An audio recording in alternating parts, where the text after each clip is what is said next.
When a boy gets caught stealing the Holy Grail, for that, a knight chops off his head. But the moment they walk away, he sits up and grabs his own severed head. Stitched back together, Marac had just beat an impossible game.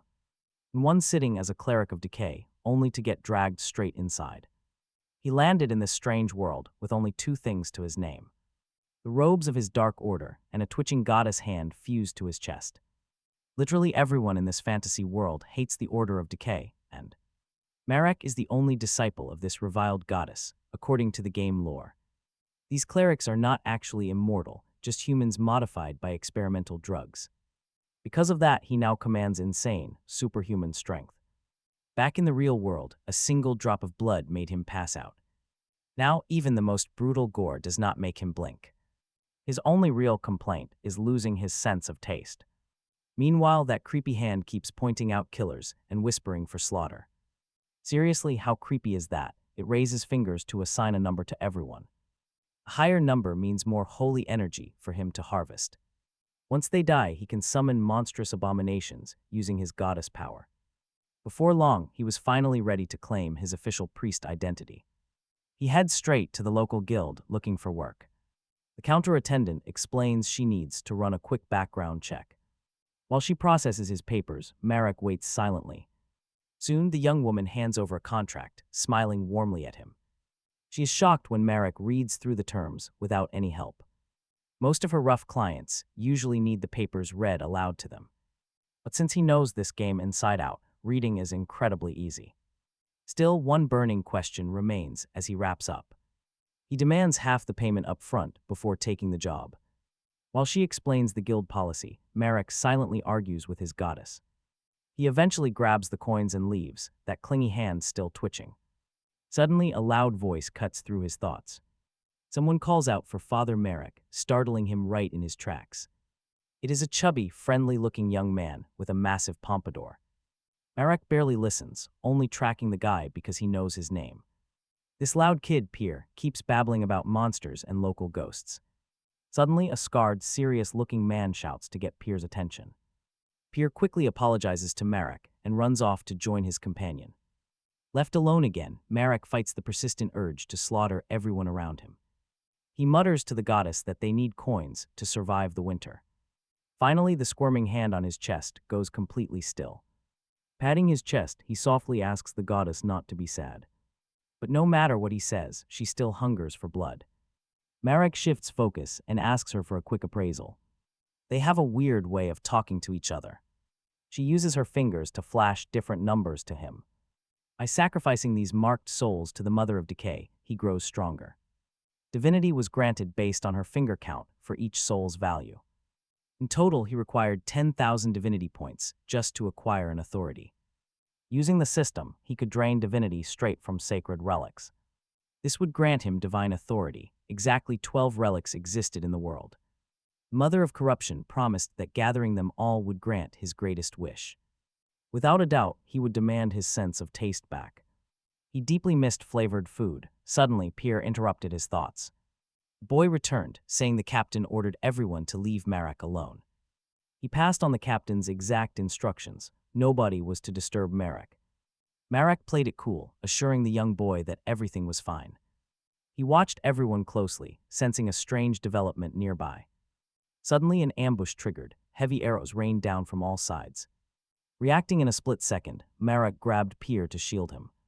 He threw the boy to safety, saving him from the deadly volley. But Marac could not dodge. Multiple arrows pierced deep into his flesh. Pierre watched in absolute horror as the older warrior took the devastating hits. The attackers fired another round, watching their targets drop. Marac hit the ground, covered in wounds and completely motionless. He figured they were just bandits, but the goddess's hand was urging him to kill. The Mother of Corruption wanted him to play dead to steal their divinity. That was the last thing he wanted. Slowly, Marac forced himself back up. He told the goddess she already knew his true nature. Standing at full height, his eyes locked onto a nearby blade. Grabbing the weapon, he declared he would never follow her dark paths. He gripped the sword tightly, immediately settling into a perfect combat stance. Then he charged forward, determined to fight on his own terms. Bandits could not even process how this guy was still moving. He closed in, ruthlessly cutting down his attackers. Seeing his speed, the surviving bandits immediately backed away in fear. Now watch, their scarred blonde leader gritted his teeth in pure anger. He ordered his men to leave Marac to him and finish off the rest. Marac watched his determined opponent approach, calm, cold, ready to fight.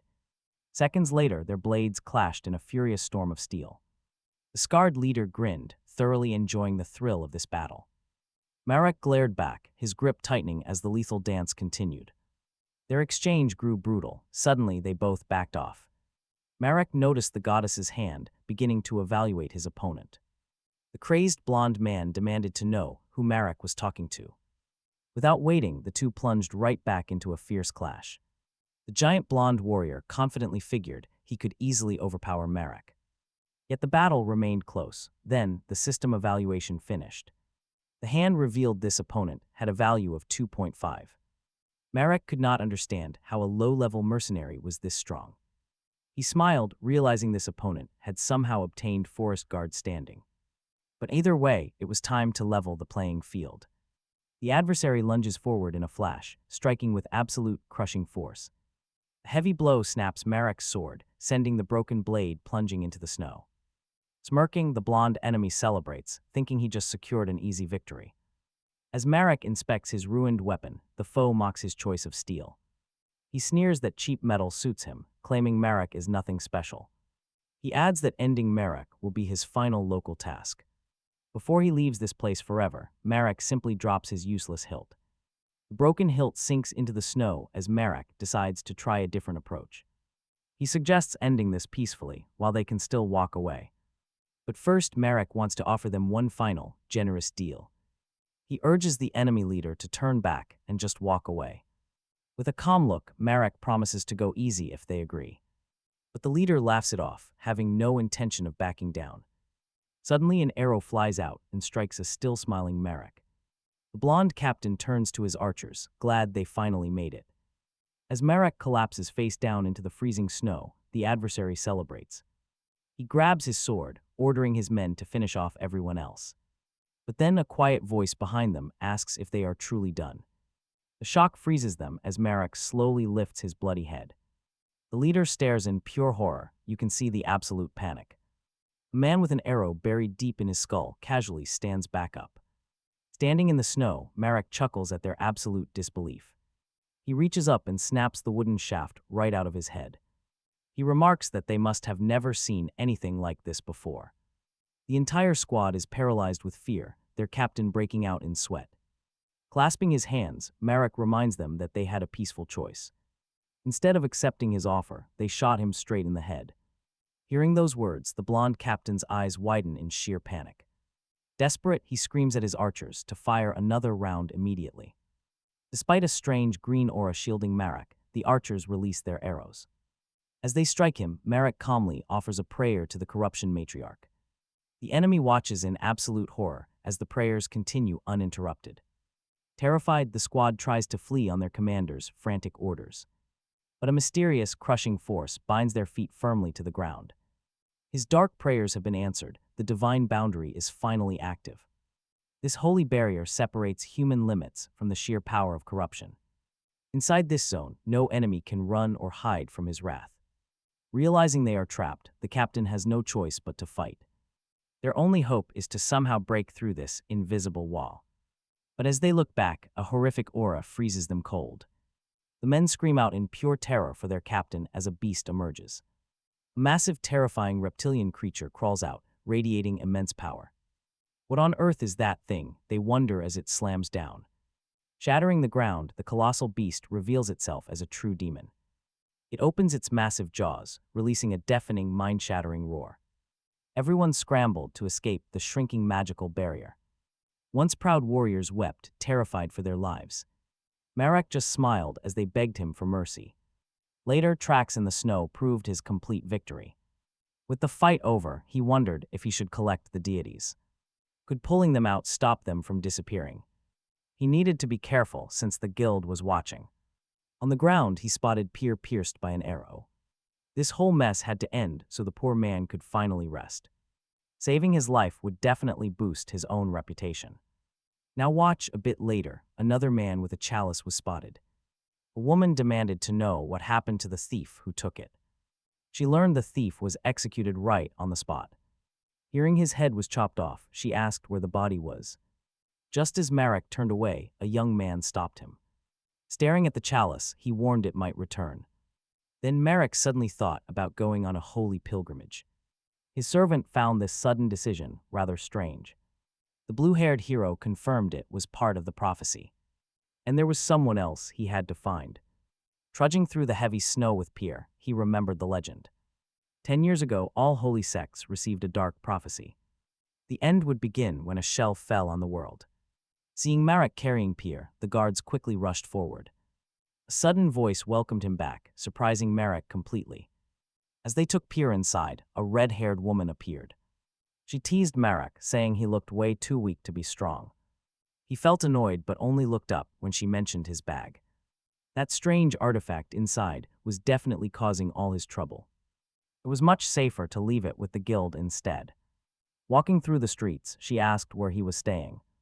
She offered her own home if he had no place to go. Our hero blushed, but his jealous goddess wanted her dead. Still, Marac accepted the gorgeous redhead's friendly invitation. Later, he rested peacefully under the warm gaze of his goddess. He figured he had simply accepted a kind lady's offer. Suddenly, a strange sound at the door caught his attention. It was the beautiful redhead standing right at the entrance.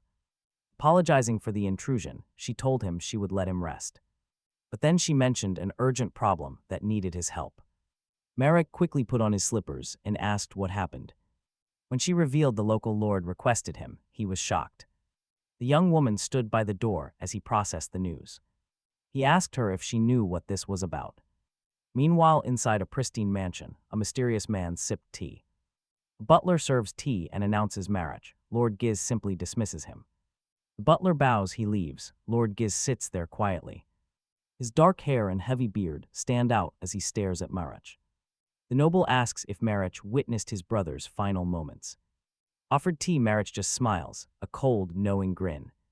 He remembers when the mother of corruption first met this noble. She marked him with an X, proving the man is not human. Knowing this, Marac challenges him. The demon's eyes flash. He knows Marac has found him out. The game is up. An X simply means the person is actually a monster inside. Countless demons live here. They hide in plain sight. They are incredibly strong, but some cannot act completely alone. To survive here, they must form pacts with other dark entities. This drives their obsession. Naturally, the gods hate them, mainly because of the corrupt deals they make with their followers. So the gods decreed that both demons and their followers are evil. They are all marked for death, which started Marac's own hunt. Marac closes his eyes, thinking, demon contractors are widely shunned. Most people shun them entirely, yet he chose this path. He had his reasons. Inside, the silence grows heavy. Finally, the Lord breaks the quiet, looking quite amused. He mentions his dead brother brought Marac straight to his door. Holding his teacup, the Lord admires how easily Marac saw through him. The demon smiles darkly. He locks his fingers together. He openly admits that he plays a very cunning game. Marac closes his eyes. He announces his dark priesthood. He serves the mother of corruption, which instantly intrigues the monster. That demon assumed the ancient goddess had no followers left. They are completely alone. He warmly offers a seat. He promises complete honesty, admitting this meeting is no mere coincidence. As the noble speaks, Marac notes his calm, relaxed posture. The demon noble asks about the mercenary captain's final moments. He wants exact details. Marac just listens in silence. The noble promises good compensation, which sounds pretty fair to Marac. He smiles faintly, listening closely to the Lord's smooth speech. Gald laments that work was incredibly scarce during this freezing winter. The nobleman was only trying to arrange a shady deal. A sudden death, the tragedy was completely unexpected. He explains that life from his perspective has been very difficult. The noble stares out. Marac leaves without another word. Marac leaves with a small pouch of gold in hand. This money is not a bribe, it merely buys the truth. Leaving the castle behind, the young priest knows his own mind. He is no greedy holy man, yet his goddess is furious. To soothe her sudden anger, he gently holds her hand. He urged her not to worry. The hands seemed to crave more conversation. Forcing him to clear his throat, Marac spoke of things that never rust, lasting just as long as pure gold, smiling with a light blush on his face. He swore his absolute devotion to the goddess. Her hand seemed deeply touched. Beginning to tremble softly, Marac gently held her hand right against his chest, promising she would always hold the utmost importance to him during his walk. He assured her there was no need to worry. Afterwards, he headed back.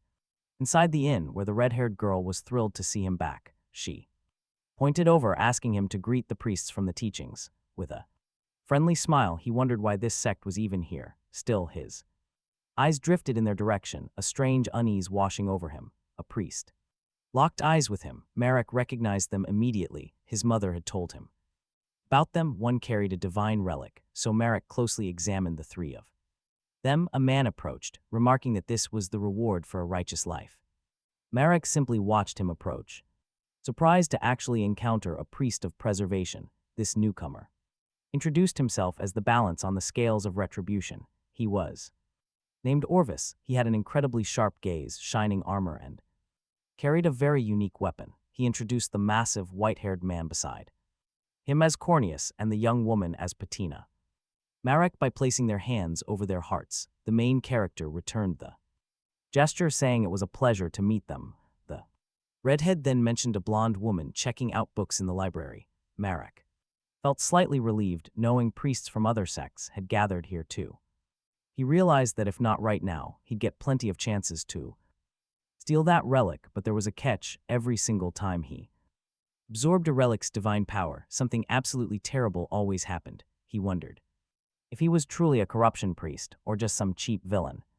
The priests said their goodbyes, explaining they had to leave. They wanted to meet the local lord. Orvis told the main character their next meeting would be serious. On their way out, Marac noticed that every single one of them carried matching weapons as they went to meet the lord. The redhead told Marac that her guild usually gave priests cheap lodging. Sweating a bit, he asked if she expected him to actually pay for his stay at the inn. She smiled, asking if he thought she was only helping him for her own benefit. Well, yes. That was exactly what he thought, but he quickly denied it, blushing slightly. The redhead kept talking, finally revealing her true motives for helping him. Gesturing with her hand, she admitted she wanted him to stop food from rotting. Leaning in closer, she asked if he could put a preservation blessing on all their food supplies. Blushing even harder, he quickly stepped away from the girl, asking why she had to whisper, having successfully embarrassed the main character. She flashed a wide grin. Right after that, she asked why he looked so bored. Just then, someone walked in and noted that the two of them sure seemed close, judging by all their teasing. Marac asked. One man had not joined the others. This new arrival was Corneus, a white-haired priest. He explained his lack of choices was simply due to human nature. He recalled asking the others to show respect on his own behalf. Meanwhile, the redhead believed that Lord Tretton would just ignore everything. After she said that, both of them watched as she explained herself. Even though the Lord seemed cold, she admitted his work was excellent. She added that she knew how to separate business from personal life. So she warned them both to keep quiet since he had many supporters. But the white-haired cleric still wanted to know more. He seemed quite intrigued. The girl just smiled as she spoke. Marac just quietly watched the whole conversation unfold until he finally spoke. He also asked a question, hoping the girl would reveal some secrets. He asked the priest why he decided to skip visiting the Lord. With a wide grin, the priest replied they were currently following a prophecy received 10 years ago, and now they were here. Marac feared the worst. Game over. He broke into a sweat, realizing they only came here because they believed the Lord was a demon. Soon as the two clerics drew close to greet the Lord, their holy relic suddenly began to glow, witnessing the light. They knew a glowing relic near someone meant they were a monster holding the artifact. They knew they had to kill him. They had to strike. The demon, realizing hiding was futile, finally revealed its true form. Both Marac and the other cleric watched as fire erupted. A massive mutated lizard-like creature burst out from the Lord's estate. Marac stared in absolute terror at the beast, but the other priest had expected this all along.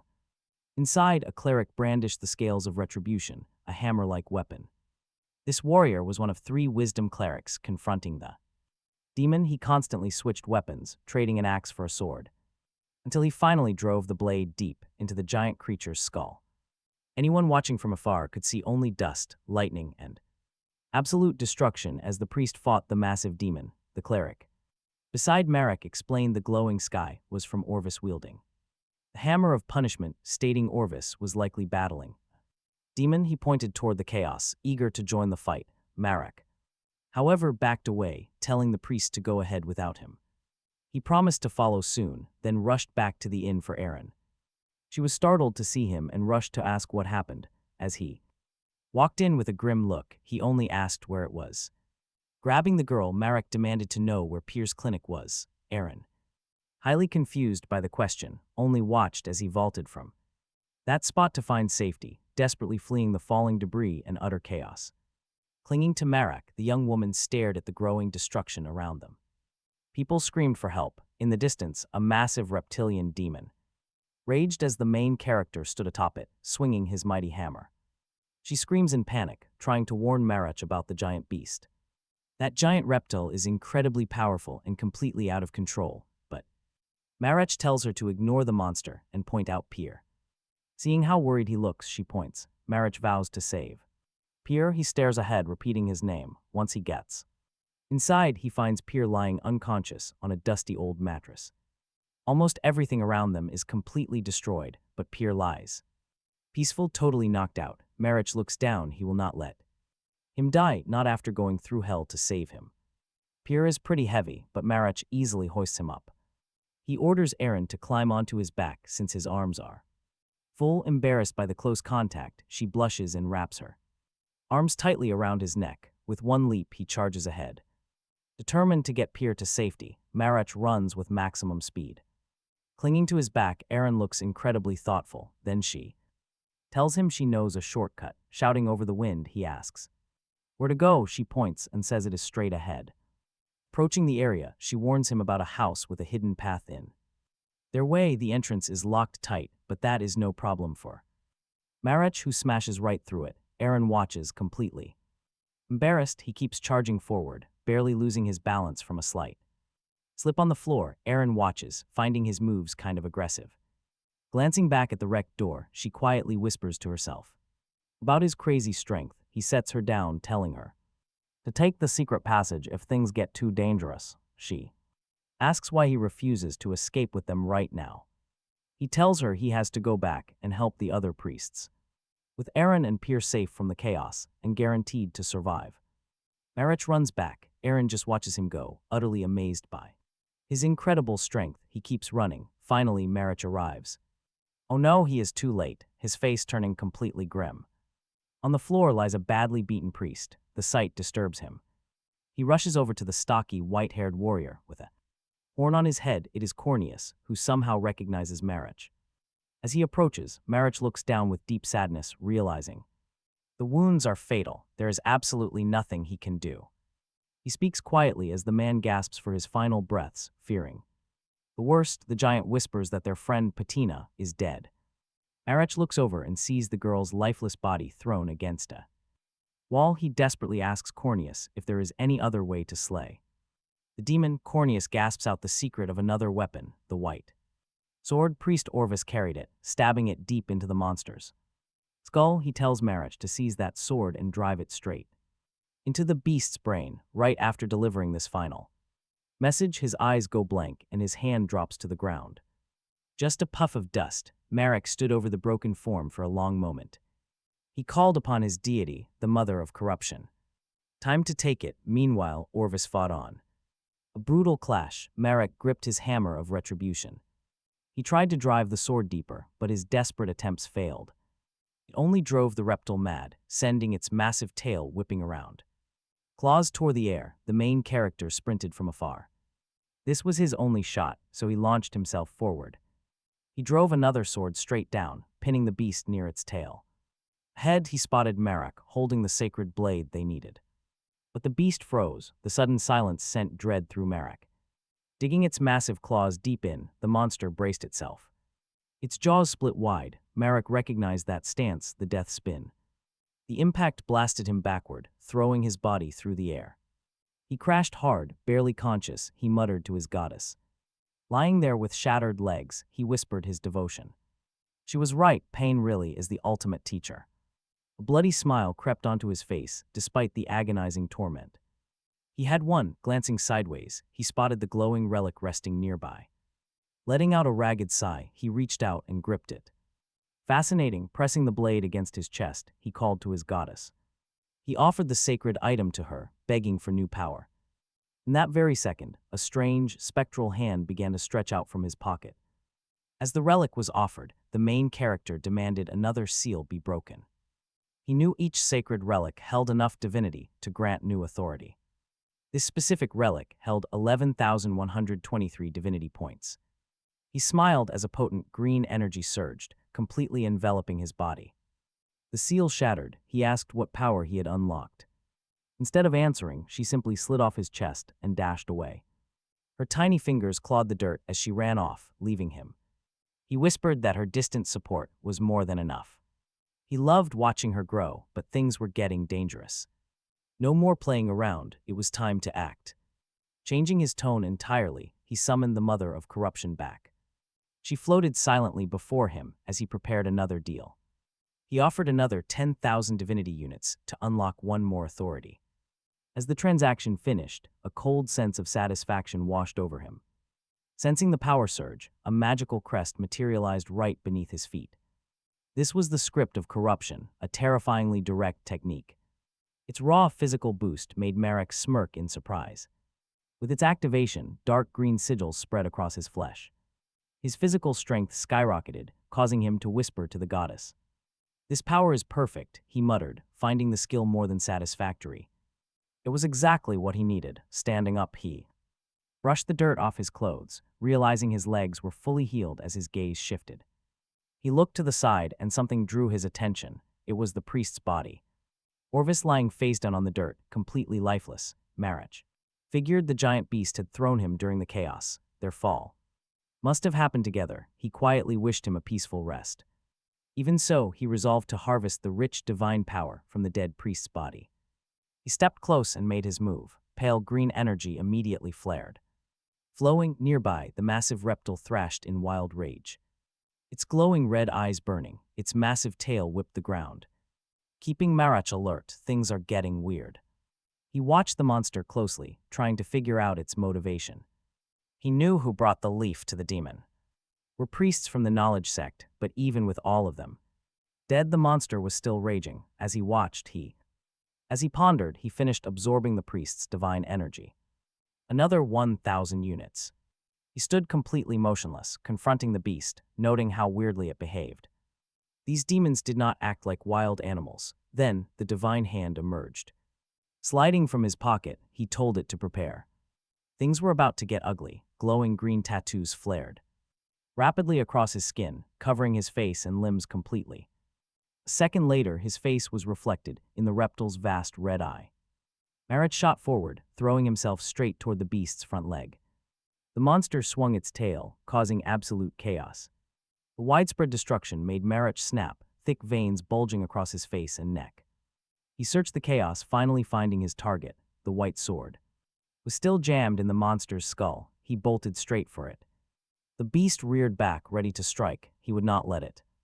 Ignoring its gaping, screaming jaw, he held his ground. He grabbed the hilt. This same trick would not work on him a second time. He planned to use the creature's own momentum against it. The chaos continued unabated.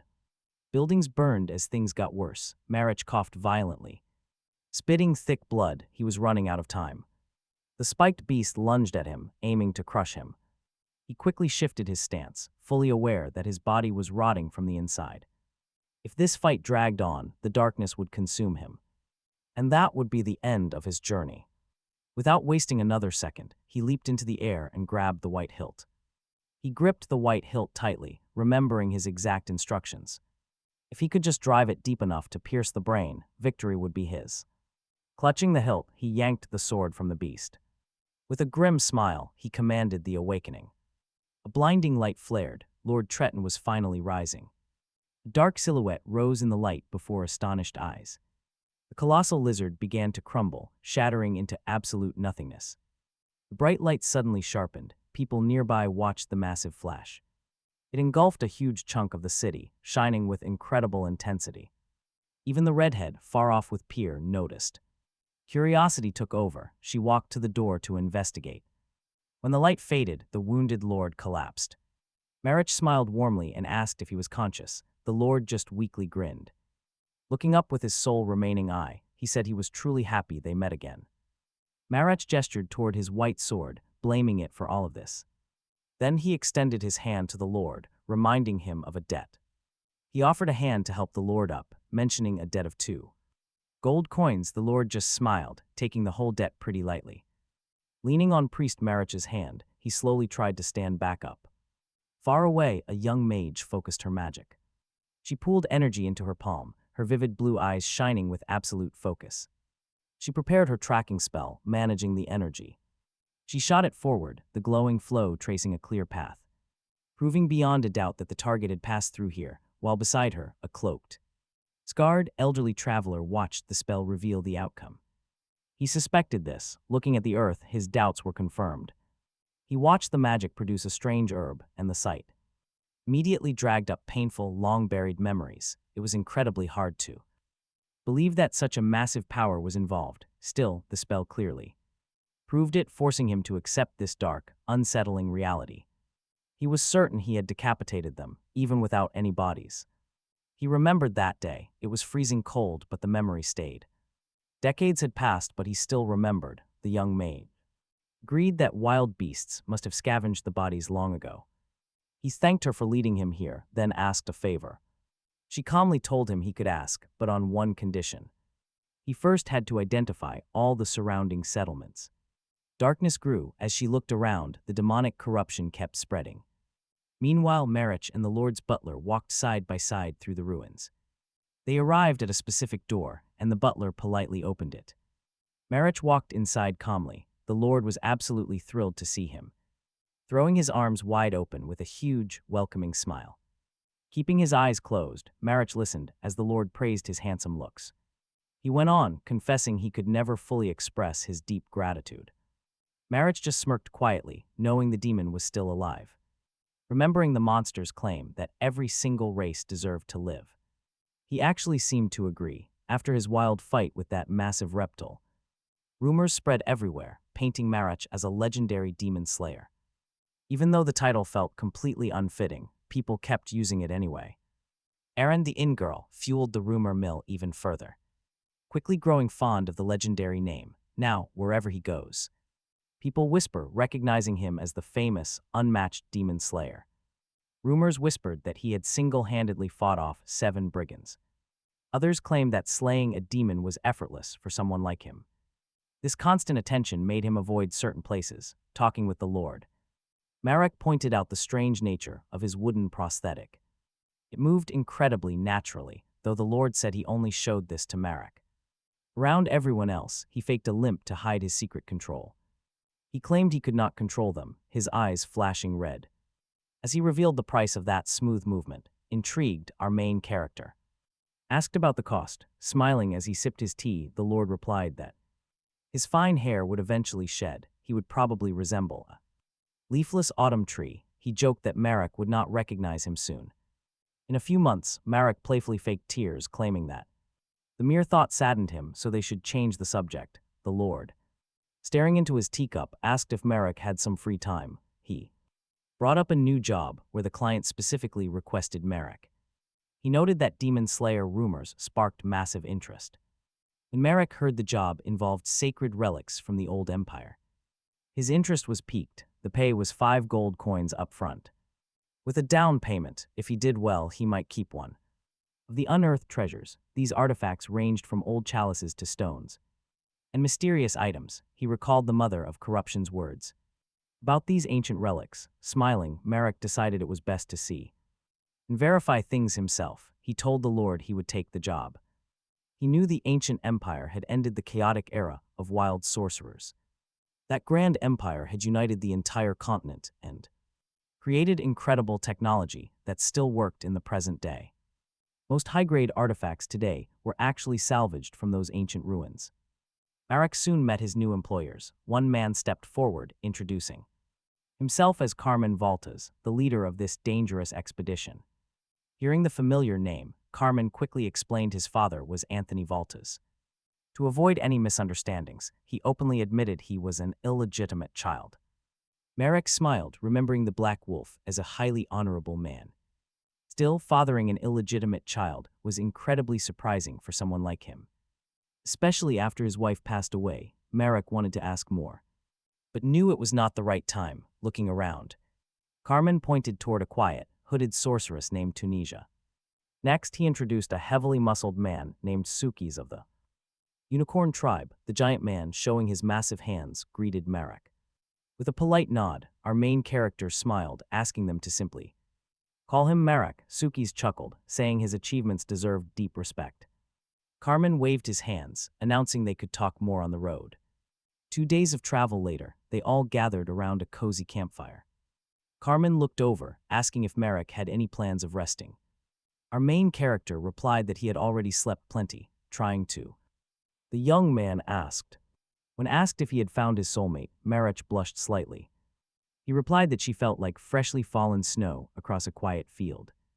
When asked about his ideal type of person, Marac's mind wandered. He thought of the goddess of corruption. Closing his eyes, he spoke. Marac said he wanted a constant companion. The normally talkative goddess stayed quiet. She was unusually silent this time. Carmen joked about his choice. He noted that such a perfect partner would need a massive heart. The goddess actually seemed to enjoy where this talk was going. Carmen raised his arms with a grin, claiming a huge heart has benefits. It would easily have enough room to embrace him. He grinned wide. He joked about wanting a woman with plenty of space in her heart. Marac advised him to avoid making those comments around actual women. Carmen laughed, saying he only spoke like that around a true friend. Hearing that, Marac gave a genuine smile. He truly felt the same. Their chat dragged on late into the night, under the goddess's gaze. She looked slightly annoyed by the whole thing. Marac closed his eyes. He remembered her constant warnings to choose his allies with care. Still, looking at Carmen, he knew the guy was genuinely decent. Walking through the deep snow, the mage suddenly came to a halt. She pulled back her hood and announced they had finally arrived. Now it was her turn. Holding the key, she prepared to open the ancient entrance. Getting inside these ancient ruins was actually quite simple.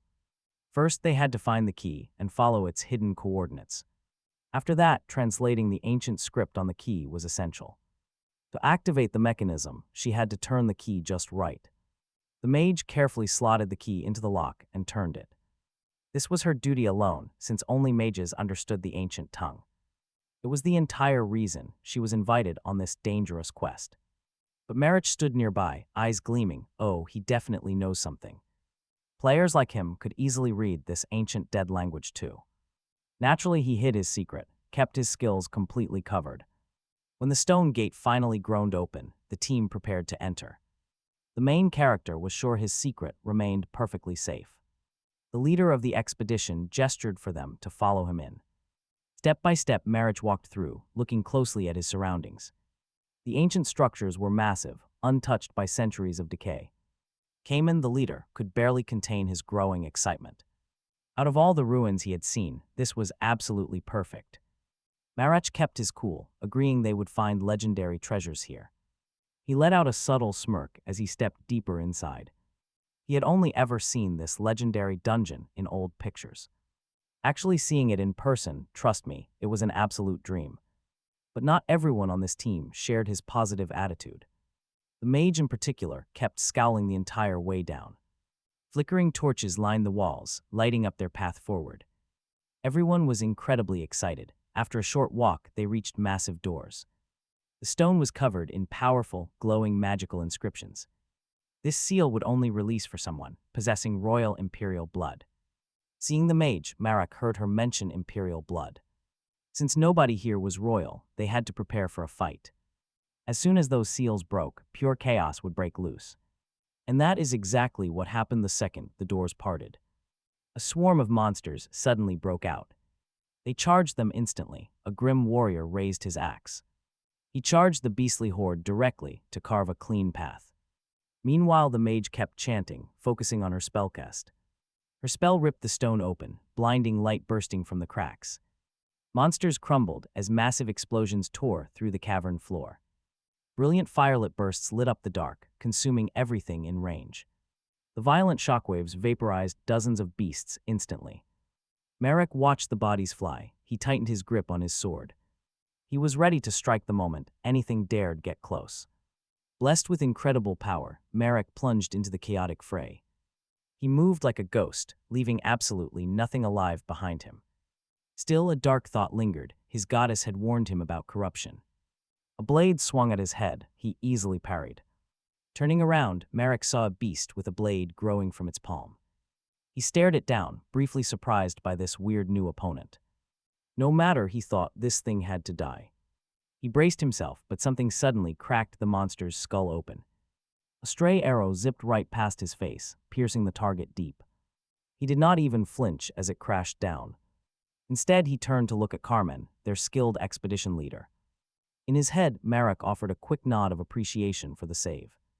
Nearby, the furious unicorn man was already chewing out the smug mage. He hated how she kept steering all the dangerous enemies toward them. She scoffed, arguing it was the fastest way to clear the room. After all, they won, so why was everyone whining? But the young unicorn warrior was still absolutely seething with rage. Gritting his sharp fangs, he sat down and turned his back on them. Meanwhile, Carmen praised Marac for his incredible swordplay. Usually gentle, Marac felt a bit embarrassed for showing his violent side. Displaying such raw, savage combat skills felt a bit strange. Marac quickly returned the praise, complimenting Carmen on his flawless archery. The modest archer replied that it just came down to endless practice. Still, the atmosphere in the room remained heavy. The impatient mage asked when they would finally start moving again. But both Carmen and Marac just stared back at her in silence. She stood firm, holding her staff and claiming her mana was fine. The young unicorn warrior was completely done listening to her. He got so mad he dismissed her as a mere spell mutterer, mocking her. Sheer impatience, she immediately fired back, arguing they all desperately needed rest. And she wasn't alone. Then she turned her sights on Sukas, provoking him by sneering that he was only acting up to get attention. But the expedition leader had the final say, taking the unicorn man's side. Carmen ignored her. He declared the discussion officially over. Ordering them to rest, Marac watched them, wearing a strangely cheerful face. Honestly, he thought all mages were arrogant in this world. Magic came too easily, gifted at birth to those with talent. Once they reached a certain age, their innate mana would awaken. When it did, pure chaos, ancient knowledge flooded their minds. Just like that, they received absolute power in a magical staff. They could speak the ancient tongue and draw power directly from their veins, allowing them to easily rewrite the physical laws of nature. Watching her, Marac newborn mages had every unfair advantage. With effortless power, most of them refused to learn anything else. They usually grew stubborn, incredibly rude, and highly irritable. But watching her trade barbs with Sukas, Marac realized something. She was actually pretty polite compared to other arrogant spellcasters. Sure, she had a quick temper, but she kept her insults mild. Once their break ended, the leader declared it was time to move. They needed to push into the next chamber, and everyone got ready. Suddenly, a massive, deafening roar shook the entire ruins around them. The terrifying sound seemed to echo from deep within the corridor. A violent gust of wind and thick dust slammed into the adventurers. In that exact moment, Carmen realized the doors behind them had sealed. They were completely trapped, and the others spun around in panic. Then a colossal, glowing creature dropped down from the ceiling. The massive beast possessed a sleek, metallic silver body. On its forehead sat a glowing jewel, casting an eerie blue light. That shining crystal was clearly the vital core keeping the beast alive. Instead of panicking, Marac smiled, a thrill, pure excitement. He had worried the ruins' guardians would be too weak to entertain him. But this silver titan, this was a real, deadly challenge. Sukas tried to stand his ground, but his hands were trembling. Sweat dripped down his face as sheer terror took hold. He braced for impact, but the mage suddenly ordered them to run. She stepped forward, channeling intense mana into the tip of her staff. Chanting under her breath, she unleashed a devastating spell at the monster. Her plan was simple but brutal: bury the beast under rock. She targeted the ceiling, hoping to crush the titan instantly under rubble. But as the dust settled, the silver giant stood completely unscathed. Everyone froze in shock. The attack hadn't even scratched its armor. Carmen scowled, realizing they were in deep trouble. He screamed at the top of his lungs, trying to warn them. Too late, Tunisia realized her magic fell completely short. A blinding blue light suddenly flared from the monster's forehead. It was the terrifying sign of a devastating attack.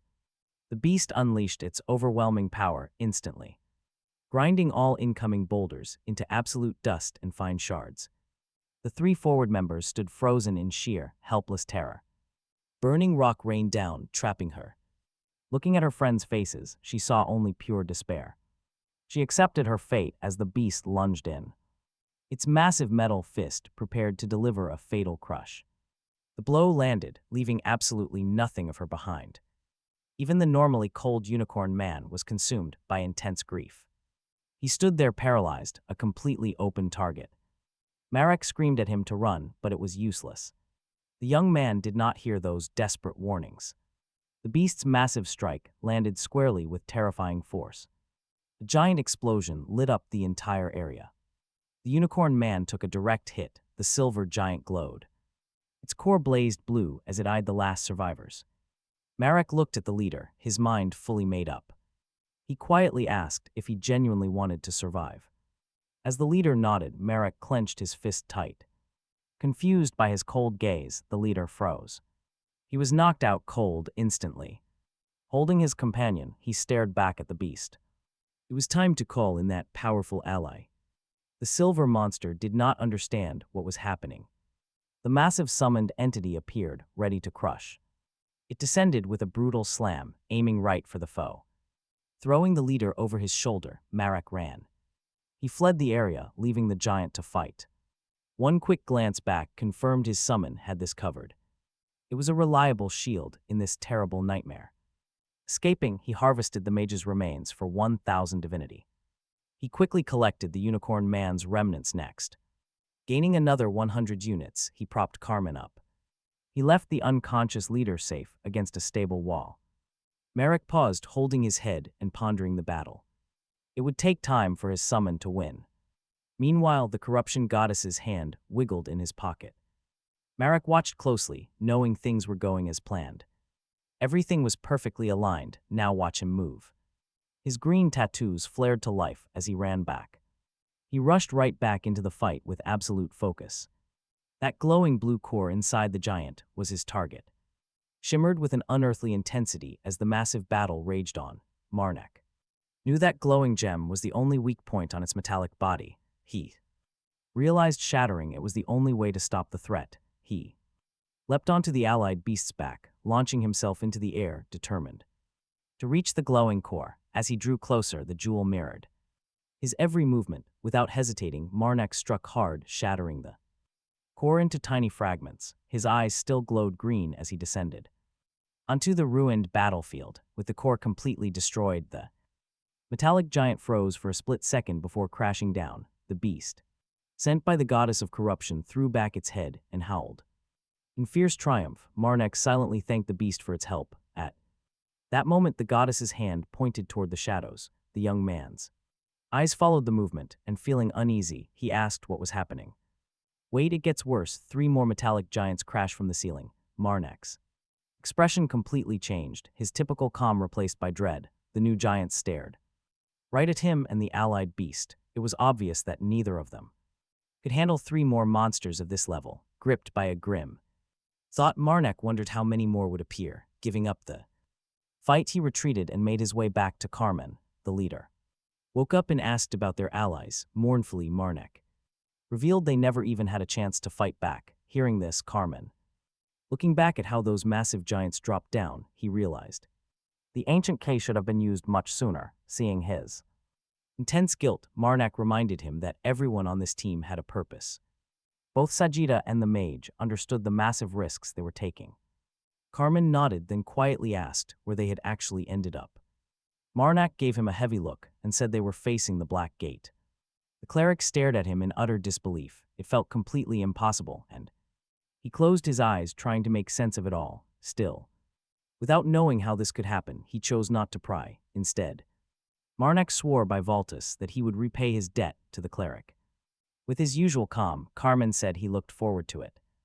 Now standing in the corridor, Marac suggested that since Carmen felt well enough, they should keep moving. Those metallic monsters were definitely not dead yet. Marac remembered how, after taking down one giant with the beast's help, even more enemies crashed from the ceiling, forcing him to flee. Completely exhausted, he had barely managed to force the massive doors open, literally kicking Carmen inside to save him. Before moving on, Marac ordered the beast of corruption to retreat, knowing she'd return when needed. As they walked, Marac carefully examined the ancient stones underfoot. Studying the strange floor, he looked up, amazed by the incredible archaeological discoveries. Surrounding them, stopping before a new set of doors, Marac announced. They had finally reached the very end of the ruins. The cleric looked at Marac and told him he was free to investigate, gently pushing open the heavy doors and stepping inside. They spotted two legendary relics on display. Looking at the luminous pedestal from afar, the young man realized those old legends were true. Turning to face Marac, the young traveler told the kind cleric that even though he had no right to ask, he still wanted a favor. He asked hesitantly if he could keep the magic necklace, promising generous compensation. Keeping his usual gentle smile, the cleric asked what the amulet actually did. Carmen explained that it was called the Lineage Pathfinder, revealing that with just one drop of blood, it could use the wearer's blood as a guide, pointing directly toward relatives of that same family line. Closing his eyes, Marac quickly guessed the boy's dreams. The cleric smiled, even though it was obvious. The boy was searching for his mother. Marac listened quietly as the young traveler spoke about searching for his unknown mother. Then he faced the cleric, waiting to hear if he could keep the precious amulet. Marac agreed and in return asked to keep the sword. Soon they left the ruins. Setting up camp, they stayed far away from those heavy metal blocks to avoid remembering their recent struggle. As Carmen put on the necklace, he admitted that without the cleric's guidance, they would surely be lost. While Carmen watched him closely, the cleric seemed lost in deep thought. Holding the necklace, Carmen asked the cleric to bless the item. Marac, smiling calmly, said he would gladly perform the blessing. For him, touching the boy's finger gently, Marac pricked it slightly. The traveler closed his eyes and a single drop of blood appeared. He offered his thanks. Marac said the goddess of protection would guard him. The boy then placed the blood drop inside the amulet, letting it serve as the magic core. Marac watched closely as the blood hit the amulet's center plate. Suddenly, the artifact activated, sending a strong wave of magic surging through it. Voltus smiled with pure satisfaction, looking down at the plate. The necklace was a compass now. The needle pointed toward his mother. She was alive, he knew it, Marac voiced his joy that the magic artifact actually worked. Carmen Voltus thanked the cleric deeply, admitting he had no idea how to ever repay such a massive debt. Looking into Marac's eyes, he quietly expressed a wish to ask for one more favor. The request immediately caught Marac's attention, making him watch his companion, quietly waiting to hear the next request. Voltus explained that since they were traveling west anyway, he hoped Marac would join them on this quest. He figured a trip to the capital would let him reward Marac properly for all his help. Marac listened intently as the young man promised to fund the entire journey, then smiled. Deep down, the cleric wanted to accept, but knew he could not stay with anyone for very long. Looking at the young man's incredibly hopeful face, he saw how badly his friend wanted a yes. Sitting by the fire, Marac remained silent, making Voltus feel pretty uneasy. Then he offered a gentle smile, knowing he could answer his companion without seeming fake. Standing up, he grabbed the young traveler's hand and declared that if he wanted the help, they would find his mother together. The cleric smiled. He seemed to glow as he promised to do his absolute best to help the young travelers. They spent a long time at the inn, where the fiery redhead grew restless. She found his sudden departure completely absurd and felt furious. He had only packed up his things and was saying goodbye when Aaron suddenly asked him to hold out his hand for a second, mentioning that normally this work would never be finished this fast, but she worked incredibly hard to complete it. When the young man looked down at his hand, his eyes widened, a silver mercenary badge. She waited for him to say something meaningful, hoping he would catch her drift. But he completely missed the hint, offering a simple thank you instead. This only made her more annoyed, since she wanted a different answer. She outright told him they would work together soon, giving him a playful look. Marac finally got it. He closed his eyes and gave a quiet, respectful nod. He rarely went back to old places, living a wandering life instead. Repeating his steps felt like losing his freedom. Still, Aaron chimed in and warned him that this wild lifestyle meant he would never find a partner. She added that she had to speak up, making Marac look at her curiously. He wondered what she meant, but she simply promised they would meet again. This really confused Marac, but Aaron just smiled and repeated her promise.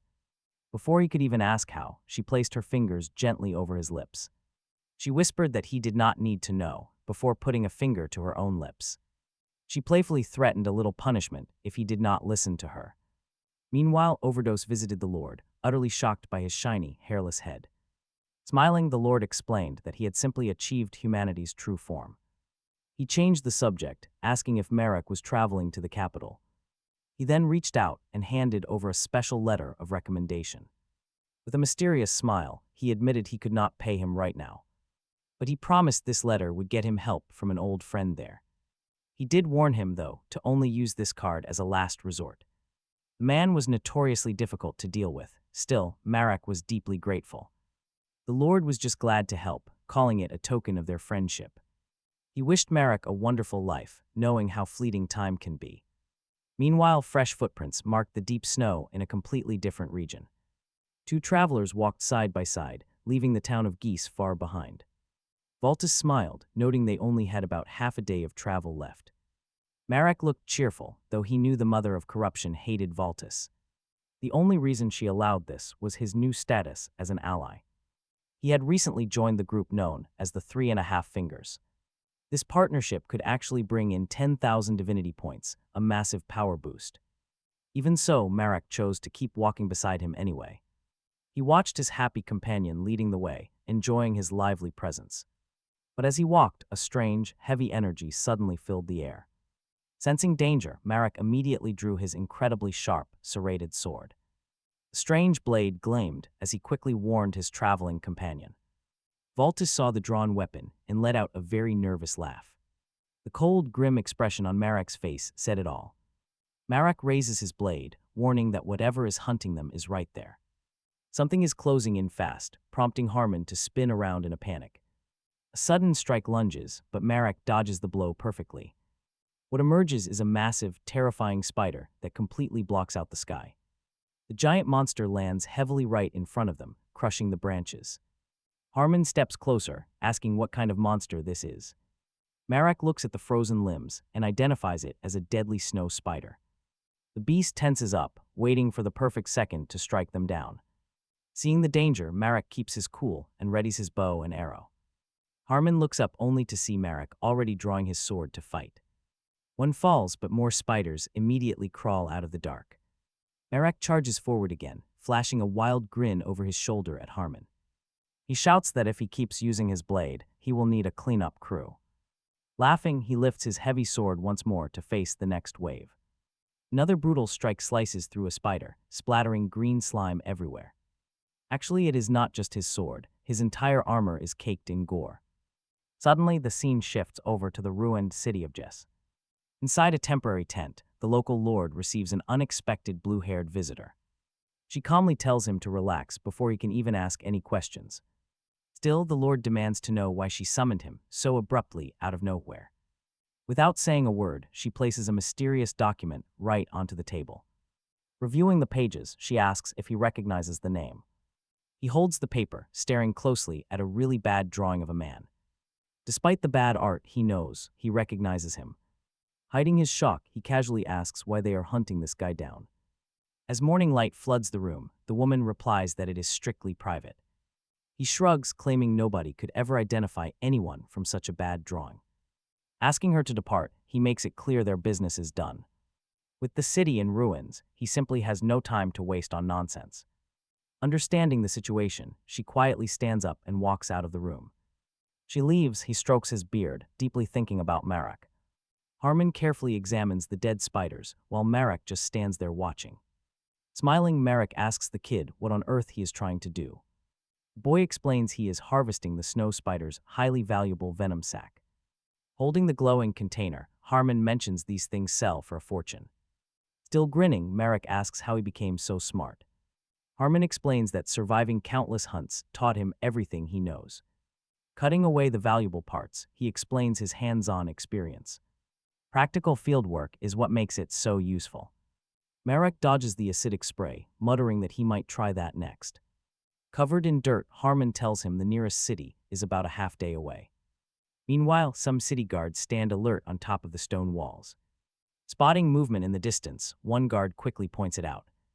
Their scouts confirm that two travelers are rapidly heading straight for the gate. Seeing Marac and Harmon arrive, a guard runs down to assist them. A guard stops them. How did they get past the city barriers? Marac just shrugs and replies they simply walked the whole way. The guard sighs, explaining that the town has been completely sealed off for 3 days. Monsters are everywhere. This gets Marac's attention immediately. The guard explains that these beast attacks are getting much worse. Then Baltus overhears the guard mention a really bizarre detail. Absolutely 0 bodies are ever left behind after these brutal attacks. Everyone knows snow spiders usually just drink their victims' blood. They do not steal corpses. Just then, the guards call them over. Apparently, the local lord wants to meet with them right away. Another guard runs up, completely out of breath, confirming the news. He offers to lead them straight to the manor. Marac is surprised to hear that a noble actually runs this place. A bit later, they clean themselves up and stand before a pretty chubby lord. Marac tells him they already know about the monster situation here. The lord nods, saying that is exactly why he called them in. He blames the chaos on some dark cultist, but to Marac, shutting down an entire city for one guy seems pretty extreme. The lord explains that the priests found at least 4 different cults. Sitting before a massive feast, the lord says these factions actually work together. He starts tearing up, admitting he only recently became the ruler and his late father would have handled this easily. Pointing to the table, he says having food is his only comfort. Even the soldiers are holding up, keeping their spirits relatively high. So things are stable for now, but waving his hands, he admits they still do not know what is really happening outside. Looking straight at Marac, the lord begs for a special favor. He desperately needs someone who can slip past those lethal monsters. The lord holds his breath, waiting for Marac. Marac shuts his eyes. He is thinking it over. I will help, he says. Later, he meets up with the furious hand of the goddess, holding a relic he got from Flo's investigators. Marac notes this enchanted item is normally only found in the desert. Now Marac sits alone. The hand of the goddess, his sword, and the container. He slides the blade into the jar, just as she instructed him. Now the sword is super sharp. Ready to put it away, suddenly her hands rest on his shoulders. Whispering that he needs to enjoy his life, Marac just smiles, happily checking out the newly upgraded weapon in his inventory. She stays right next to him. Grinning, Marac admits he always wanted to say something cool like that. He tells her the real reason he accepted the quest was because things are too weird. He has never heard of 4 different cults working together. That title sounded intimidating, but in this game, it meant almost nothing. Everyone knew the chief gods just handed this title out. Sane minds are rare, evil spirit worshippers lack them. Unlike the main sects that united against evil, the ones serving this spirit rarely worked together, so looking cold and cautious, Marac had his suspicions. Trusting his gut, he departed alongside the Lord's guard. Carmen glanced back, noticed something strange, and began to worry. Looking up, her jaw dropped in absolute shock at the horrific sight. Countless giant spiders swarmed above, but Marac just grinned. Baltus thought the timing was perfect, but Marac suddenly spoke. He announced he would ride ahead to draw their attention away from the group. His friends warned him of the extreme danger, but he cut them off. If they did not run, those beasts would catch them quickly. Baltus stared in shock. Marac let go of his reins, telling Carmen to ride back, bring reinforcements as fast as possible. While the others sped forward, Marac dropped back to face the threat. His companions screamed. Marac only smiled. A massive blast went off, throwing ice and snow everywhere. Hearing it, Baltus clenched his reins tight and closed his eyes. Grief washed over him. Meanwhile, the other riders spun around. They saw giant, mutated, wolf-like beasts. Massive snow spiders crawled forward alongside giant, dangerous snakes and centipedes. but Marac was easily the deadliest. With a wild grin, he asked the goddess what was so interesting about this fight. Raising his sword, he prepared he would butcher them. He intended to slaughter every last one of those ugly, creeping monsters. His sword was ready for the job, and he struck back. Still, Marac kept on fighting. He sliced through them all, his grip tightening on his unique hilt. Using his blade, he dealt fatal strikes to everything in his path. Endless swarms of snow spiders and other vile creatures kept showing up. But wielding his dual swords, he easily slaughtered every last one. He calmly turned his back as the dead monsters collapsed behind him. Grumbling to himself, he thought a daily fight like this required a bathtub. He would worry later, a strange sight lay ahead. Walking forward, he couldn't help but laugh at his ridiculous luck. Broken wooden wheels littered the messy ground. Looking around, he recalled that these supply carriages were empty. As he stepped through the wreckage, he spotted a hand sticking out near his boots. Crouching down to inspect it, he found the dried-up corpse. It was completely shriveled, classic proof that spiders had drained all the blood. Looking up, he couldn't understand how the beasts enjoyed this gruesome feast. They left these bodies behind. It was sick decoration. Personally, he had to admit it was a pretty flashy way to decorate. He cheerfully assured the goddess not to worry, but requested her constant protection. Offering protection for their guard, walking along, he warned her that those beasts probably devoured humans. Looking around at the cavern, he reckoned there was enough food for 3 full days. He surmised they were raising young here, walking on in deep thought. Up ahead, he spotted Antonio, a truly massive figure. Marac noticed that everything beyond this point was scaling up in size. It felt like actual giants ruled this territory. A grin crossed his face. Marac figured it was time for his divine guardian to show up. Suddenly, dozens of glowing eyes locked onto him, looking straight up. A colossal spider loomed over all of the others. This beast was clearly their queen, the grandest of her terrifying kind. Flanked by her army, she prepared to initiate battle with Marac. His eyes flashed with a brilliant green glow. He called upon the goddess to seal the corrupt monsters. Instantly, a green energy barrier trapped the spiders. The emerald light washed over Marac. He smiled, not even slightly intimidated by them. Confronting the Titan, he told the goddess he needed her full authority. On his command, the great guardian began to materialize to back him up, while Marac promised her a worthy sacrifice. Within seconds, his summon responded. The mighty white beast finally answered the summon. Marac promised the creature the head of that man-eating spider. They clashed, green patterns surfaced on his face. But the white beast was quickly losing ground. The spider impaled its massive appendages deep into her flesh, overpowering her. She snarled, baring her sharp fangs. The beast screamed in agony as tentacles penetrated her body. Marac noticed the spider was twice its normal size. Rage consumed the slobbering monster. Marac smirked. He quickly planned a way to assist the giant. He swung his dual swords, slicing through the tentacles and halting their assault. He needed to free his companion to gain an advantage. Marac sensed a core of heavy energy within the monster. He kept slashing, taking care not to damage the valuable parts. His eyes glowed brilliant green, searching for weaknesses. From underneath the arachnid, he finally spotted the vulnerable target. He struck close to it, nearly splitting the spider in half. Liquid splashed his face, but he was completely satisfied. He braced for the next move, tracking the divine presence. Marac leaped forward, aiming to strike. He targeted only the legs to keep the divine energy intact as it thrashed. Urging his white beast forward, he gripped his sword hilt. He called out to the formidable beast to help him. Pin the spider down, the beast roared, jaws wide. Roaring, she pinned the spider's legs, locking it in place. Just as requested, the cornered spider knew she was in deep trouble. As the massive white beast pins down the giant spider, Marac moves in. He strikes no matter how weird this bug looks. It still has a weak spot right at the thoracic joint.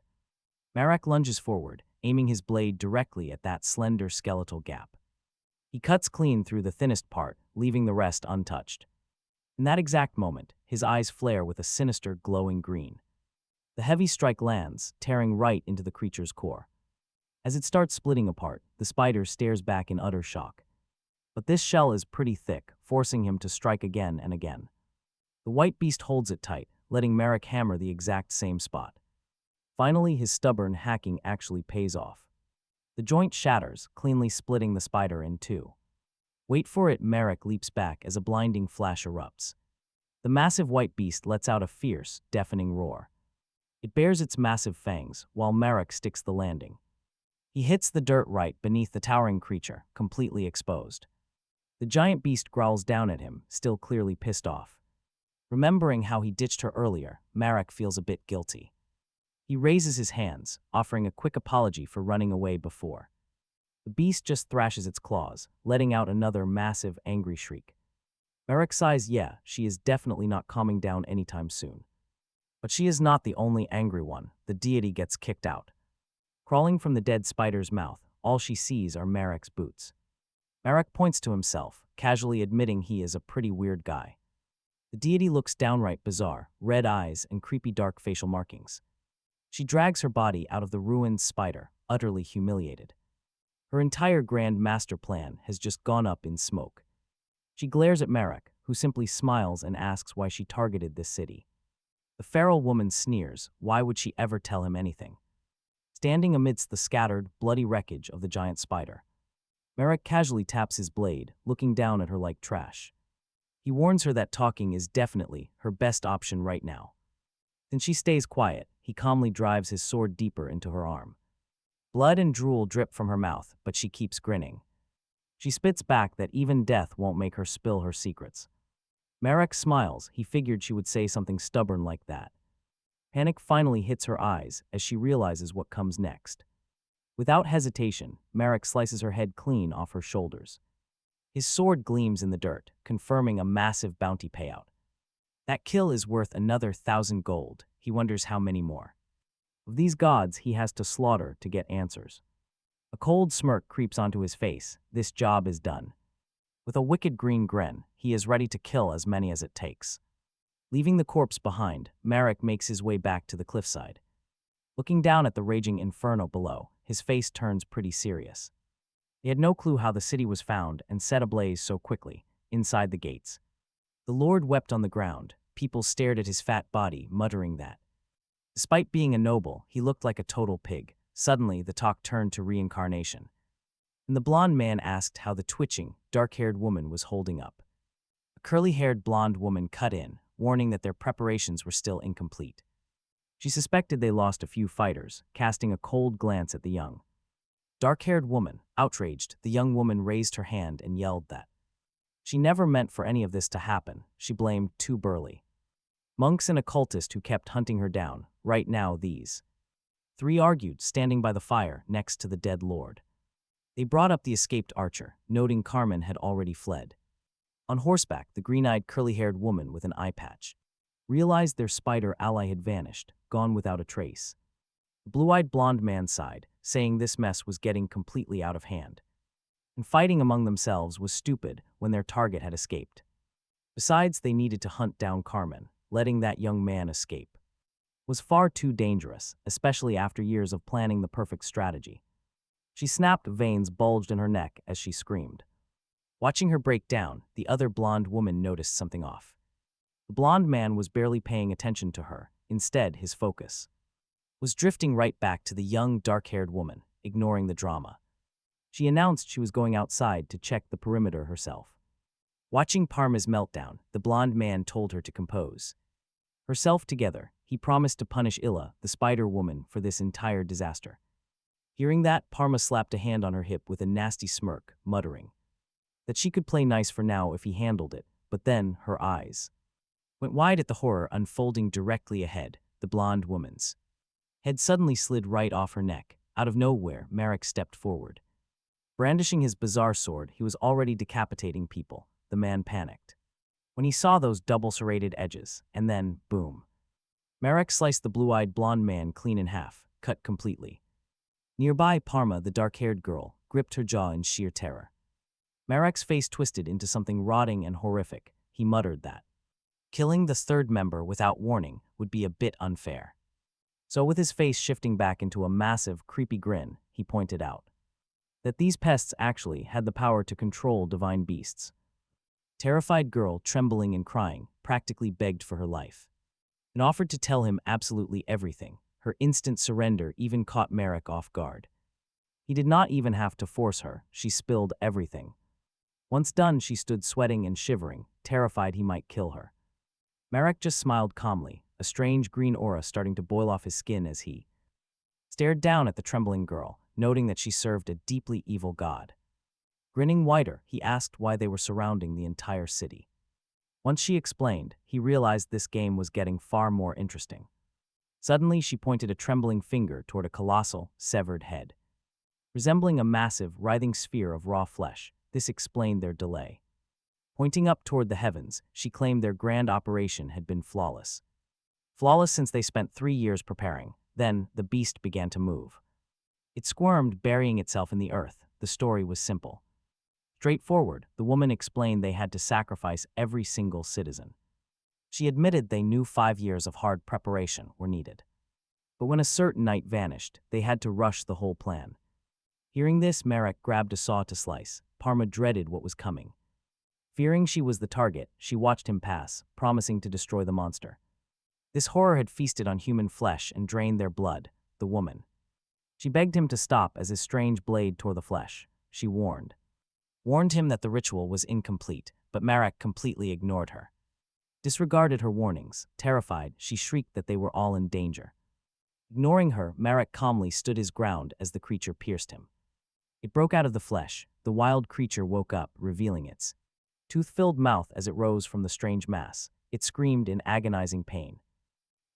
A massive eye opened, taking over most of its body. Then, a godly power surged from deep inside the pile. Angry and roaring, Marac just raised his hand, grabbing the tentacle aimed at him. Once he broke its grip and sliced it with his sword, he smirked, throwing the limb to the ground. He stomped on it, promising to sacrifice this giant meatball to his own goddess. Meanwhile, Parma screamed, utterly baffled by Marac's actions. She yelled, terrified of what would happen if he continued. If he kept attacking the god, but she just rolled her eyes and accepted. This swift punishment came from Marac himself, after he destroyed the beast. Parma gained another 1,000 divinity points, her entire score now reached 8,592, just like those dark spirits. Followers, he had managed to drain the god's holy power, since the cultist lay helpless on the ground. Stealing his points was incredibly easy. Marac knew he needed 10,000 points to unlock a brand new authority. Meanwhile, the giant creature drooled, staring at Marac. The hero realized that simply cutting this giant flesh pile with his sword would just make it regenerate instantly. If this fight dragged on, he would lose. He realized this bizarre entity had absolutely no weak points. Unlike the Spider Queen, as he planned, the one-eyed beast fully emerged from the meat pile. Having no other choice, he gripped his sword tightly. Getting ready to dash, he suddenly bolted forward with extreme speed, leaving the beast totally confused. Wait, is he actually running away? The giant red eye widened, and the beast shrieked in horrible pain. But Marac was just approaching the fallen citizens to harvest their holy power. Each person only gave 1 point, since they had no real authority or high status. He ran past them, collecting points, but the total was not enough. The beast chased him. Marac just smiled. He spoke to his goddess, who already knew everything. She warned him that he must unlock a new authority before doing anything else. Marac stands his ground. The massive beast crawls forward. Its giant eye glows as it roars with open jaws. In its vision, everything is colorless. It draws dangerously close. Then it bellows, fracturing the ground beneath them. The noise is deafening, forcing Marac to cover his ears. Suddenly, the giant beast flings its massive tentacles forward. Marac glances back, his hand instantly reaching for his blade. As the massive limbs stretch, they shatter the surrounding ruins. They smash right next to him. Terrified, he calls his goddess. Right on cue, a massive portal tears open in the sky. Through this cosmic rift, a towering figure begins to descend. The white giant sent by the goddess drops from above. It clasps both hands, ready to deliver a devastating slam. This is its signature move, crashing down with incredible force. A massive wave of bright green particles floods the area. Marac grits his teeth, knowing one hit is not enough. And he is right, the blow only makes it angrier. The monster glares back, grinding its razor-sharp fangs. It drives its jagged limbs straight through the giant. Watching the giant get impaled sends Marac into a rage. He knows the summon cannot win alone, but urges it on. Marac desperately needs more divine energy to seize control here. To get that power, he needs more souls to harvest. He must find the fallen followers of the dark spirits. Rushing through the flames, he finds only empty, dead bodies. The spreading inferno has already burned away their divine essence. The goddess warns him that these corpses are useless now. If only he had harvested them before fighting those cultists. As he runs, he quickly checks his current soul count. The total sits at only 9,237. He just needs a tiny bit more to tip the scales. But just as he navigates the smoke, everything goes sideways. A massive, deafening explosion rocks the ground right beside him. He is forced to raise his arms against the debris. Marac grips his saw blade, ready to defend himself. The beast tries to snare him, but Marac is fast. Deflecting the tentacles with his saw, he chooses to retreat. Fighting this thing right now would be absolute suicide anyway. Behind him, the creature shrieks in pure, agonizing pain. It hovers above Marac, preparing for a sudden surprise attack. The strike misses completely as Marac easily slips away. The highly evolved monster gnashes its teeth in pure hatred. Marac saw ready, stares back with his cold green eyes. Suddenly, the tentacles vanish, replaced by terrifyingly human legs. Now Marac stands face to face with this new nightmare. He watched the beast undergo a massive, grotesque transformation. The one-eyed monster gritted its teeth and reached forward. It smirked mockingly, locking its single eye onto Marac from afar. As its palm opened, a swarm of writhing tentacles shot forward. Marac stared right back, narrowing his eyes in intense, absolute concentration. His sharp reflexes allowed him to slice the incoming limbs. He shredded them with his saw-like blade, infuriating the beast. But Marac did not stop there. He charged straight in. He aimed to split the beast apart, his green eyes flaring. But something shifted. The monster moved too fast. It closed the distance instantly, launching a brutal and sudden counterattack. Its thick tentacles wrapped tightly around Marac, squeezing him hard. The beast bolted forward, preparing to smash his body into the dirt. Upside down, Marac watched the ground rush up to meet him. He was slammed down with brutal force, completely shattering the earth. Lying flat on his back, he stared at the sky. Grinning weakly, he told his goddess that he was still breathing.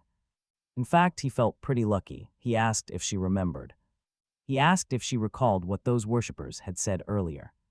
They called that massive, fallen giant a lord of this place. Leaning on his heavy sword, he slowly dragged himself back up. Standing was tough, but he forced his broken body to rise. The massive foot of the beast stepped forward, preparing to strike. He saw a bright, eerie glow coming from his opponent. Time was running out, but get this, Marac just kept on smiling. He asked his goddess to summon every single divinity nearby. Suddenly, bright green flames erupted, filling the entire battlefield. His divine energy skyrocketed, drawing strength from the crowd around him. With 10,000 points of divinity, his expression turned icy. The monster stared on, completely confused by what he was doing. Surrounded by a vortex of emerald light, Marac stood still. He offered the 10,000 units of power to his goddess. A beautiful, shadowy goddess slowly manifested right behind him. The beast snarled, hating the green glow and understanding nothing. Then pitch-black flames suddenly swallowed Marac whole. The beast stood frozen, completely overwhelmed by a wave of shock. Through the smoke, Marac walked out, ready for war. His eyes were completely calm, holding a dark, dangerous surprise. His serrated blade was ready, clicking back into place. Marac closed his eyes, smiling with dark anticipation. He warned that the beast was about to feel real pain. The creature widened its massive red eye, grinding its sharp teeth. With glowing green tattoos, he told the beast to watch. But the monster had no intention of standing still. It lunged forward, charging right into Marac's terrifying power. Under his absolute authority, the abyss of corruption, that monster stood no chance. It was completely powerless, unable to get what it wanted, stepping closer. Marac knew his deadly magic rotted any living flesh. Satisfied, his deadly corruption scripture had worked. But the monster smirked anyway, the deadly corruption. Rosary did its job, now he could choose which. Body part would rot, it recoiled. It watched its hand rot and fall off, staring. Mockingly, Marac asked about its healing power. The Creature panicked, unable to tell if it was decaying or healing. Marac did not wait. Blade raised, he prepared to strike the weak, helpless beast as it begged him. To stop, too late. Time was up in Marac's sword drove straight through, slice, cutting away the remnants. Marac announced his victory to his goddess, happy. He held a glowing pink sphere as she also reached out. This glowing, sacred relic was his gift to his goddess. When she accepted, Marac asked her to break another seal. Suddenly, a blinding green light erupted completely. Swallowing him, daylight returned, but Marac still held the glowing sphere. His sharp green eyes scanned the safe, quiet ruins. Then he noticed a figure walking closer. Marac looked pretty eager, instantly recognizing the approaching figure. It was a young girl with bandaged limbs, just like his goddess. She stared up at him, gently placing her hand on her cheek. Smiling, Marac looked at her. To confirm her identity, he gently placed his hand on the child's face. He knew it was her, but she was a tiny toddler, asking Marac why she was still small. When he tried to ask her more, she struggled to listen. He wanted to see if another god's energy remained inside her, but she was already turning to dust. Still, she reached her bandaged hand forward, straining hard as she pushed toward the dissolving magic. She fell to her knees, crying, helpless because she couldn't save it. Marac smiled gently, telling her she didn't need to struggle, she could just stay. She grew quiet and hugged him tightly, even though things were chaotic. Looking at the main character, she cried, unable to return to her true form. Clutching the green sphere tightly, she announced they unsealed the relic with 10,000 souls. She asked her for a favor, and the orb glowed with a green light matching her eyes, as Marac mentioned needing a new divine authority. A massive light appeared. This blinding beam shot down from above, revealing he became the center of a massive energy swell, trapping Marac inside a glowing orb. Staring in absolute wonder, Marac asked the young goddess about this strange new power. In her tiny, delicate form, the goddess squeezed her hands tight. Her cheeks flushed bright pink as she told him he could use it. Walking beside her, Marac admitted that this magic felt far too overwhelming. With a wry smile, Marac realized his new corruption curse was dangerously dark. It felt incredibly close to demonic magic, capable of spreading rot if left unchecked. Without absolute control, every living soul in a small city would slowly decay. Using it against monsters or the dead made sense, but never on the innocent. That just felt wrong. Meanwhile, the shattered relic lay scattered on the dirt. One major question still remained: why was a holy relic sealed inside her? Carmen studied the young girl closely, suspecting this was no simple coincidence. Looking at the fading relic, a dark thought crossed his mind. Was someone actually exploiting the goddess if they used her power to build this vessel? Then honestly, they were all in for a massive amount of trouble. Just looking at her and thinking about the mess made him dizzy. After taking so many divine hits, his body was hitting its limit. Suddenly, vertigo hit. Marac collapsed right there on the hard ground. He fell completely unconscious. The dark-haired goddess watched him, her brown eyes filling with tears. She stared down at Marac's pale face, weeping as her tears fell onto him. Weeping over his prone body, she knew his limits were completely crushed. But then her eyes flared. A sudden spark of determination returned.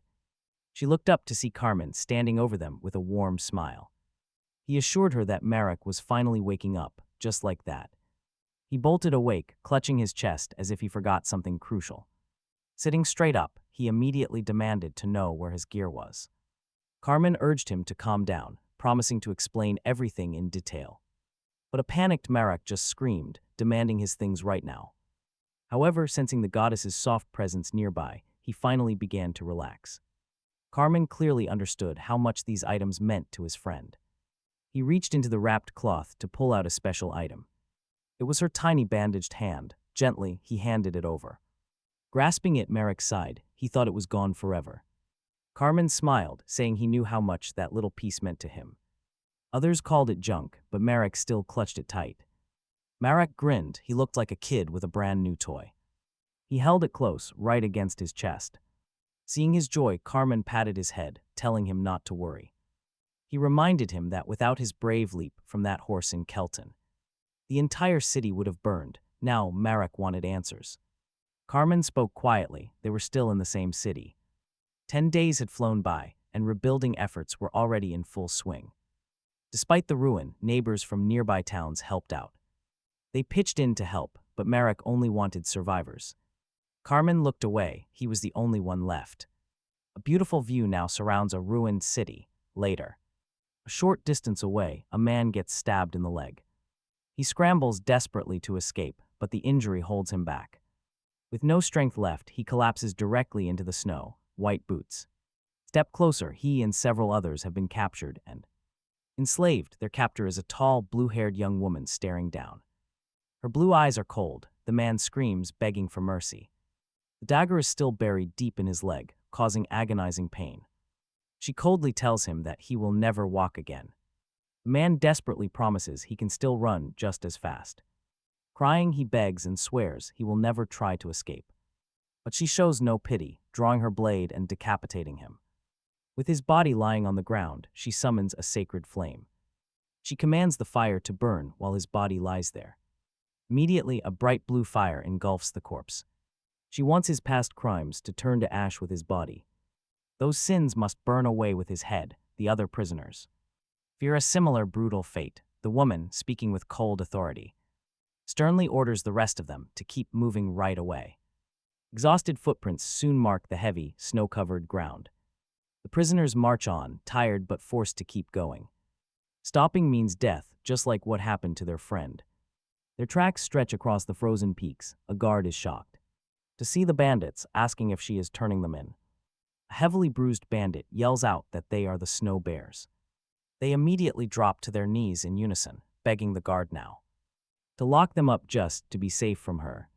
She tells the guard to go ahead and imprison them then. But get this, the guard reveals that Lord Kelton is dead. He trusted an evil spirit worshipper, completely ruining her reward plans. She thought she would collect her bounty by tomorrow. Looking around, she asks the guard what happened to those cultists. The rumor says that Marac wiped them all out 10 days ago. She already knew about the famous demon-slaying priest from Giz, so she makes sure they're talking about the exact same man. Meanwhile, Marac is enjoying a nice meal with Carmen, who keeps talking about the main character's epic feats. The blue-haired woman asks if Marac is still staying in Kelton. Meanwhile, some drunk locals head over to a nearby tavern. Inside, a blonde, rosy-cheeked young man hears someone asking about Marac. Holding a massive beer mug, he tries to listen. The blue-haired woman tries to find out if the priest is still in town and where he is. However, everyone there is completely wasted. She hears someone say Marac is the chosen heir destined to fight evil spirits. But that place would not quiet her curiosity. Meanwhile, two companions galloped swiftly across the deep, white snow. Riding onward, Marac recalled a past conversation with the Lord. The Lord wanted to share some news. Marac remembered confronting him, who spoke of a blue-haired priestess of the sacred flame. She wanted him, but the Lord refused to give away his location. Marac asked if she was sure he lived. The Lord had some doubts. Still, when she heard about the search, her eyes showed no hint of surrender. At that moment, Marac clenched his teeth, knowing she would be trouble. Now riding through the frozen wild, he quietly informed his dark goddess that he was already tracking the situation. He and his companion were leaving Kelton behind. Meanwhile, the priestess searched every single outpost for him. Marac already knew the goddess had measured the blue-haired girl at 4.5 fingers. Up on his saddle, he thanked his friend for agreeing to leave the city so quickly. Carmen waved it off, saying there was no need for thanks. He simply preferred slipping away quietly instead of drawing unwanted attention. A grin broke across Marac's face. 2 weeks passed in a flash. As they traveled through the quiet snow, Marac still looked pleased. Suddenly, Carmen spoke up, pointing out something in the distance. He spotted a carriage bearing the crest of the Uramel family. Marac watched the group ahead, asking if that meant the great southern lord. Carmen nodded. It was indeed that exact powerful southern household. The carriage displayed their official emblem, the white camellia blossom. It really was the Uramel family coach. Marac wondered aloud if they should offer greetings, but Carmen advised against it. The Lord's official banner was not raised. Maybe they were just distant relatives.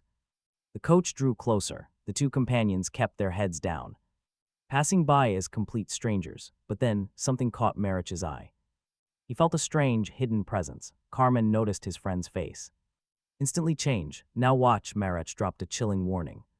Someone was locked inside that carriage, bound and gagged. Looking closer, Carmen saw the guards drawing their weapons, cruel faces. Mercenaries barked a warning to look away if they wanted to live. To pretend they saw nothing, then one of the brutes flashed a wicked smirk and called over the rest of his crew. They figured killing these two would be easy work since they had the numbers, but right as he screamed to wipe them out, an explosion roared. A severed head flew through the cold air. Landing feet away, it was not just sliced, an arrow was pinned through it. Staring at their dead friend, the bandits broke into a cold sweat. One blood-soaked bandit screamed, demanding to know why they dared to attack. Marac, sword in hand, replied he knew they were kidnappers. With a quick glance, he warned Carmen that only 8 remained. Suddenly, the mercenaries felt the cold touch of dread.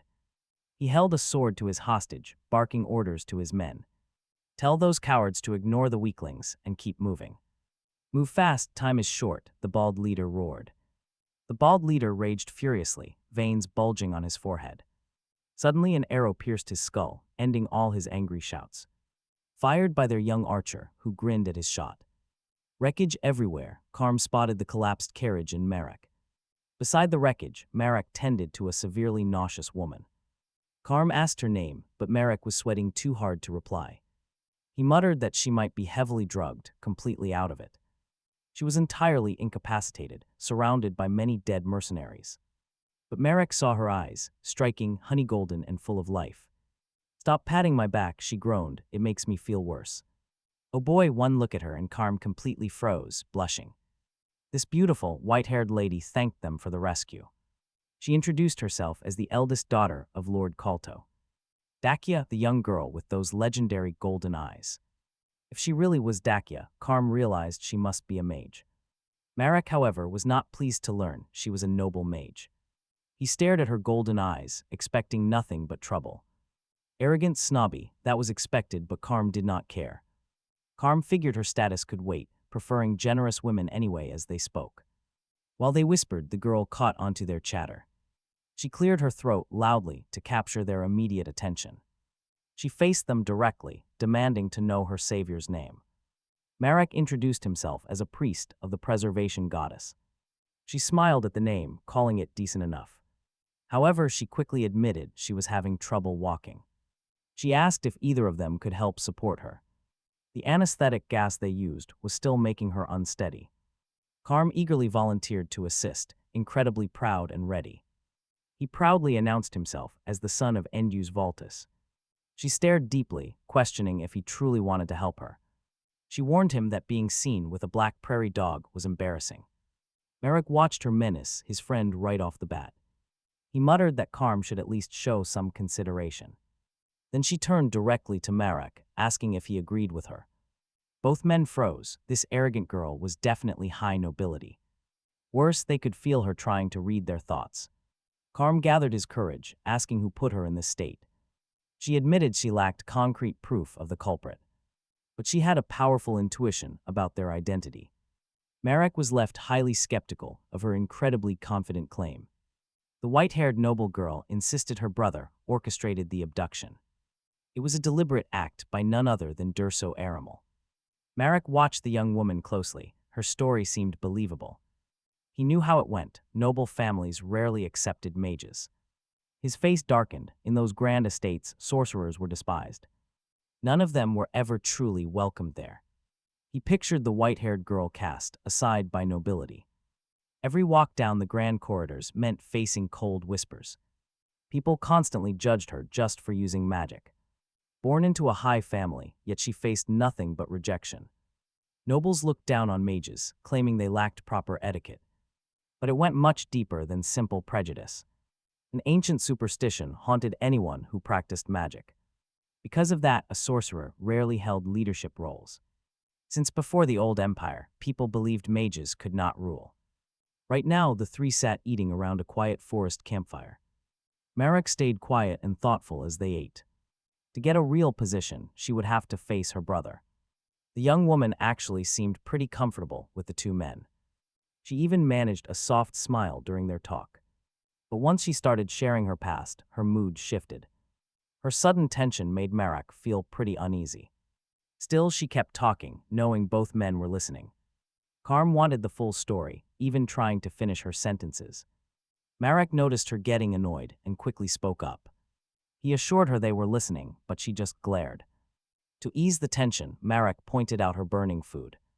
She got so distracted talking that she charred her meat. Seeing it was burnt, he offered her his own juicy skewer. That actually brought an unexpected smile to her face. Handing it over, he joked she should cook less often. He grinned, getting meat right is easy with less talking. The young woman did not appreciate that little jab. The campfire crackled as the moon rose high. Then she looked at them and offered a deal. She wanted their answer to her proposition. Just by watching her, Marac already knew what she wanted. She proved him right when she asked for an escort. She wanted both men to travel to her home. In return, she promised their exact weight in gold. Her face turned serious, showing she meant business. Marac could not hide his excitement. Gold, massive pay. A foolish grin spread across his face. Who can blame him? But Carm was the one who actually hired him first. Carm sat nearby, anxiously staring down at his compass. Seeing his friend worry about the delay, Marac hesitated. Maybe he should turn down this crazy offer. Carmen handed back the goddess's hand, saving it from burning, if it were.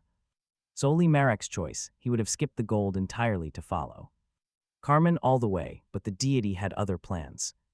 Understanding her silent desire, Marn quickly gestured, comparing himself to gold on a scale, while Carmen raised his fist.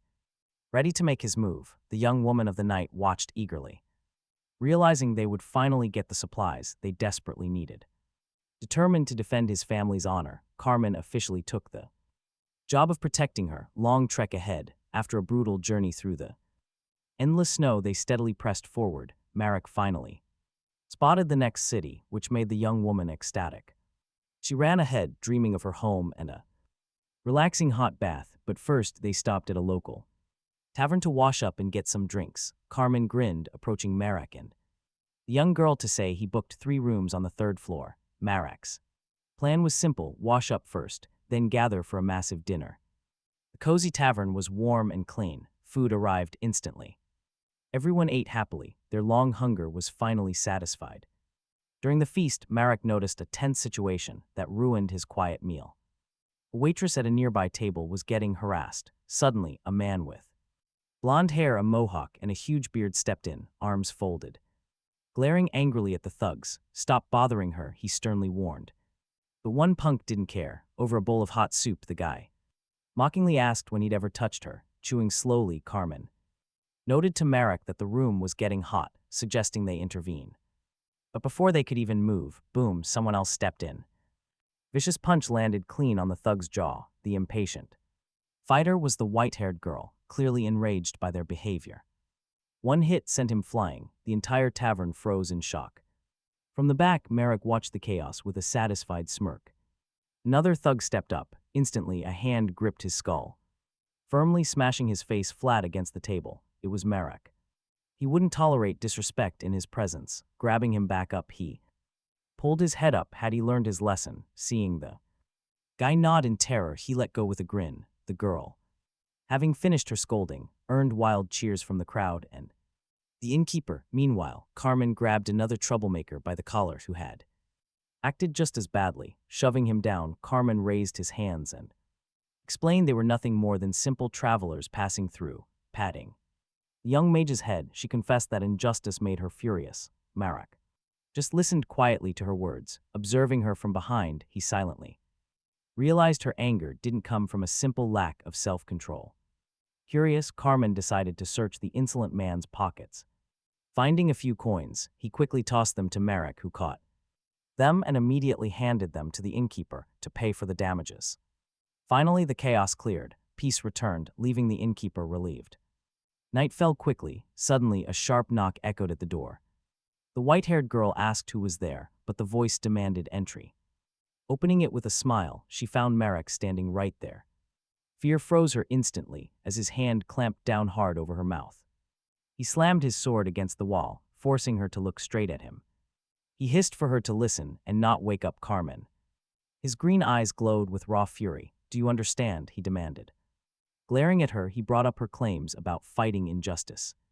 He reminded her of her promise to always help those in trouble. But he told her she should have kept her nose out of it. Especially now, with dangerous people hunting them, they had to lay low. She needed to understand that drawing attention would destroy everything. Keeping her pinned tight against the wall, Marac leaned in closer. He warned her that next time, he would take drastic action himself. He pointed his blade right at her face, cutting off any reply. "Do you get it now?" he growled. "Nod if you understand me." Terrified, with her eyes wide and brow raised, she gave a slow nod. Seeing her submit, a cold smirk touched his lips. He finally let go, cast a glance toward the door, and stepped back. He coldly wished her a good night and walked out, leaving her alone. She slumped against the wall, gasping for air in absolute shivering terror. Outside, Marac whispered to his goddess, explaining his harsh methods were necessary. He had to stop things from spiraling further. Walking down the hall, he muttered that getting caught was not an option. While he spoke to his deity, the girl remained frozen in her room. She sat on the floor, completely shattered by a sudden wave of despair. Marac knew his warning might fail. She simply couldn't ignore suffering. The girl was simply too obsessed with justice. Meanwhile, the scene shifts to a massive, incredibly luxurious mansion. Inside, a man was interrogated about the failed kidnap of Decay. Shaking with absolute terror, he begged his master for more time. He claimed he needed much more funding to finish the job properly. But his employer was furious, snapping that he'd already paid plenty. He gestured with black-painted nails, beckoning the trembling man to step closer. The victim was actually a regional manager for a massive shadow group. Yet his boss didn't care, demanding to know about the ballooning costs. Sprawled on the floor, the manager felt his face burning in pain. He desperately tried to come up with a believable excuse. His lips trembled, he took a shaky breath, trying to speak. He thought of his wife and child, knowing failure meant death. One wrong word and his entire family would be wiped out. So he pressed his forehead to the floor in absolute submission. He explained that the failure wasn't his fault. A powerful holy cleric had suddenly stepped in and ruined everything. Honor, he explained that this priest was none other than the demon. Slayer, hearing that, the golden-eyed noble bared his teeth in fury. Pure raw rage, seeing this, the manager quickly decided to speak.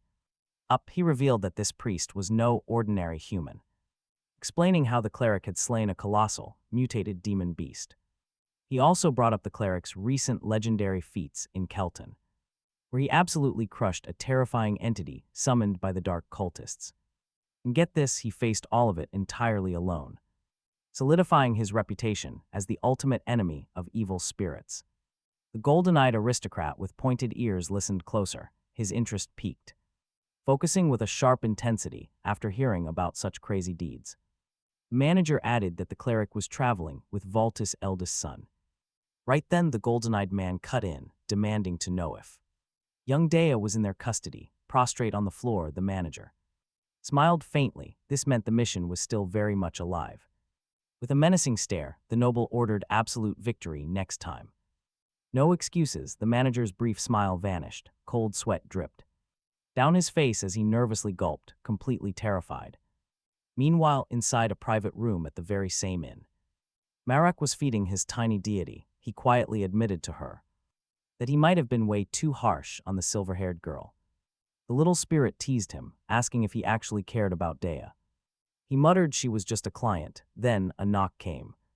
Immediately, the goddess vanished in a sudden flash of green light. Realizing the visitor was Dea, Marac told her to enter. A trace of worry flickered in his eyes as she stepped in, closed the door behind her, and quietly leaned back against it. Her eyes locked onto something on the bed, completely caught off guard. It was the tray of food Marac used to feed his deity. Noticing her stare, Marac quickly removed the plate from her sight. He quietly told her to take a seat, and they both settled on the edge of the bed, remaining silent for a long moment. Finally, the girl broke the silence. She asked if his anger was simply because she was a mage. Marac sat in quiet reflection, staring straight ahead as he carefully weighed his answer. After a brief pause, he quietly admitted that was why. She let out a soft sigh, murmuring that she already knew. She had seen it in his eyes, though Marac didn't quite understand. What she meant, she explained she was used to those looks. From people hurt by magic, but this was different, much worse. For the first time, she felt actual, pure hatred.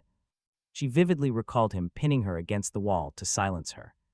Even so, her eyes shone as she touched her face gently, saying she actually liked his words, especially when he called them allies. Making him flinch, she added that people who looked at her like, as if they wanted to hurt her, she made it clear that if she saw any more injustice, she wouldn't hold back but promised to be careful. At first, standing up from the bed, she said she only came to deliver that message. Marac remained completely silent as she turned to leave, already. At the door, she stopped when he suddenly called out to her. Turning around, she watched him approach, scratching his head as he confessed he went too far. Smiling genuinely now, Marac admitted he had been quite rude.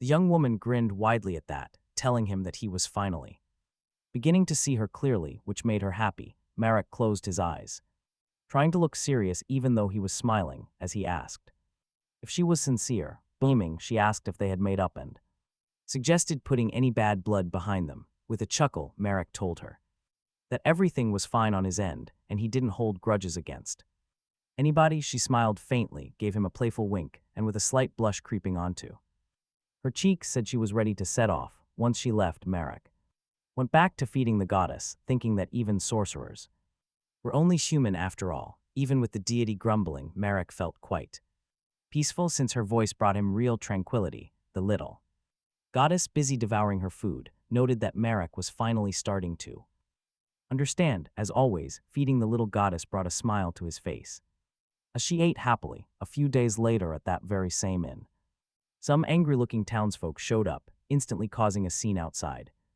Massive bald guy kicked the door wide open, loudly demanding to see Marac. He got right in the face of a blonde guy with a mohawk, threatening to trash the entire place if they didn't hand Marac over. His veins bulging on his forehead as he roared, the bald man demanded Marac be brought out right now. Meanwhile, another man held a document, deeply questioning the strange orders he had been handed. He stared at the paper, which held a bizarre command to capture a young lady from the Aramal family. The page smelled faintly like a cleric, someone he didn't even know. Right at the bottom was a drawing of Marac, labeled as Arc, the ultimate enemy of evil forces. Sajida stared closely at the sketch, sweat dripping down his nervous face as he analyzed Marac's features, still clutching the paper. He suddenly heard someone calling his name. One of his scouts ran up, reporting that Marac was nearby, but his silver-haired companion was nowhere to be seen. Instantly irritated, Sajida demanded to know Marac's exact location, trying to figure out if the guy wanted a direct fight or was planning a trap. Stepping outside his tent, he saw Marac already holding his massive bald lieutenant by the throat. Sajida panicked. He immediately ordered his men to drop their weapons. Seeing his soldiers hesitate, he screamed at them even louder, his face completely twisted in pure rage. His voice was so terrifying that the mercenary completely gave up any thoughts of rebellion. Sajida then realized he had overlooked one massive detail about Sajida stepped forward, red with anger, realizing just how bad things were. But Marac did not move. He just watched Sajida approach. Sajida looked completely uneasy around this powerful stranger. Trying to stay calm, the captain forced a smile. He politely asked if Marac was indeed the man's name. Sajida then politely asked Marac to let go of his captive. Without a word, Marac let go, releasing the massive guard immediately. The guard collapsed to his knees while Marac demanded to speak. He wanted a direct chat with the leader of the mercenaries. Marac smiled calmly, stating he was not here to start a fight. Sajida introduced himself as the captain of the Redbeard mercenaries. Soon after, Marac was invited inside the captain's private tent. He was offered a comfortable seat along with some food. While Sajida poured a drink, Marac turned down the alcohol. He politely explained that he simply does not drink spirits. Sajida set his cup down, wishing they could drink together. Even so, Marac immediately steered the talk to his business. He brought up what the captain's subordinate had told him. Specifically, he mentioned that bald, muscular giant from earlier, the rude brute who kicked his door open at sunrise. That man claimed the captain wanted a meeting, so Marac came. But Marac still remembered the bar fight from yesterday, and he suspected these two events were definitely connected. Sajida kept smiling, but his mind was racing inside. He was quietly deciding what to do next. He wondered if he should bring up the silver-haired woman. Sajida looked at Marac, absolutely terrified of the man's aura. He hated the idea of fighting such a legendary warrior. He blamed his idiot vice-captain for this whole mess. Just then a loud, drunken figure stumbled toward the tent. It was the drunk vice-captain, looking to confront Marac. He thought Marac was incredibly foolish to come alone. Barging inside, he sneered and asked if Marac was the priest. When Marac nodded, the drunk demanded to know about a silver-haired girl. Marac calmly admitted that she was indeed with his group. Instantly, the vice-captain ordered him to hand her over. Sajida's eyes went wide with sheer terror at the man's stupidity. Before the drunk could finish his threat, his hand was severed. While the guards watched in horror as his hand flew right off. The bloody hand rolled away as the vice-captain started screaming. He shrieked in absolute agony, while Marac remained totally calm. In fact, the priest found this entire situation pretty amusing. He pointed out that he never even introduced himself to them. Yet they all knew his name like they were old friends. He stood up, glaring coldly as he gripped his strange, serrated blade. He demanded the mastermind's name. The captain just stared, completely paralyzed. He had to answer, but then a horrific scream cut in. The vice-captain's arm was completely severed, sending mercenaries rushing into the tent. They assumed Marac didn't understand the gravity of his actions. Seeing another headless body, they roared that he must be stopped immediately. Yet they hesitated. Marac's cold, chilling composure completely paralyzed them. His expression remained blank, untouched by the brutal violence around him. Sage listened as his second-in-command begged for help. The man lay quivering in the dirt, drenched in cold sweat. He pleaded for rescue while Marac stood over him, blade ready. With no answers coming, Marac prepared to deliver the killing blow. But right before the strike landed, a spear tip suddenly blocked his blade. Surprised, Marac looked back and saw the captain intervening. Sage held the spear firmly, stopping the lethal strike. The captain declared their bond was deep, forged over 15 years. Because of their long fellowship, he insisted he could never permit this execution. Yet Marac effortlessly evaded every assault, moving with terrifying precision. With one swift motion, he shattered Sage's spear into pieces. The captain scrambled to retrieve the broken tip, but failed. In a panic, his hand reached out and grabbed a heavy curtain. He hoped the thick fabric would shield him from Marac's blows. Marac simply watched as Sage threw the curtain over him and fled. Slicing through the cloth, Marac saw the captain escaping, abandoning his men. As he ran, Sage screamed for his remaining forces to retreat. Imagine the betrayal, watching your own leader turn tail and run. For many of his men, it was already far too late to react. Heads rolled across the floor, lifeless eyes wide with sudden terror. This was the ultimate price for standing frozen for too long. Those who realized the danger scattered in panic, desperate to survive. A few managed to escape Marac's blade, fleeing into the darkness. Sage knew running was useless, so he grabbed another spear and braced. He had no choice now. He had to reveal the truth. Watching closely, he saw Marac step forward, preparing to end this. Even from a distance, Sage watched the silent monster approach. Stepping from the ruined tent, Marac silently communed with his goddess. He needed to capture the mastermind who had orchestrated this tracking. A vibrant green essence radiated from his body, his eyes glowing fiercely. Sage braced for a brutal struggle, his eyes filled with desperation. But when he launched his spear, Marac grabbed an ally to block it. The poor mercenary took the hit instead, dying instantly as Marac advanced. He pointed his blood-dripping sword directly at the terrified captain. Sage realized his situation had just become incredibly deadly. Marac was dead serious, effortlessly bisecting a man in his way. Now he locked his sights on the captain, pursuing him relentlessly. Realizing he couldn't run, Sage gripped his spear and braced himself. Determined to survive, the captain knew he had to deflect every incoming strike. Luckily, he managed to stop Marac's blade before it could pierce his skin. A razor-thin escape, that second strike nearly took his head off. Leaving him visibly shaken, he gripped his spear tightly and screamed a warning. He ordered his men to retreat toward the vice-captain's tent immediately. Even in the heat of battle, he desperately wanted someone to help his friend. While he kept dodging Marac's lethal strikes, his friend needed immediate aid. Looking closely, he realized Marac's eyes had turned a piercing, vibrant green. Just staring at Marac's face made him feel a deadly blow was inevitable. Suddenly, Marac stood right in front of him, fists clenched. With that fierce green glare locked on, the captain failed to block. The heavy impact smashed right through his defense, sending him reeling. A blinding flash and a massive cloud of dust swallowed the entire area. Even as his blow connected with the captain, Marac wore a strange expression.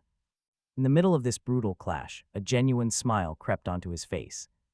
Marac felt deeply satisfied. It had been ages since he faced someone this resilient. He truly respected the captain for taking such a brutal hit. He stayed conscious, but the sheer agony on his face was undeniable. The captain grit his teeth through the pain, trying to hold himself together. Sniper, he suddenly warned that someone was taking shots at them. Marac looked around, completely unaware of the sniper hiding in the shadows. The captain held his spear with one hand while his shattered wrist throbbed. They stood there, and believe me, the silence between them was absolutely deafening.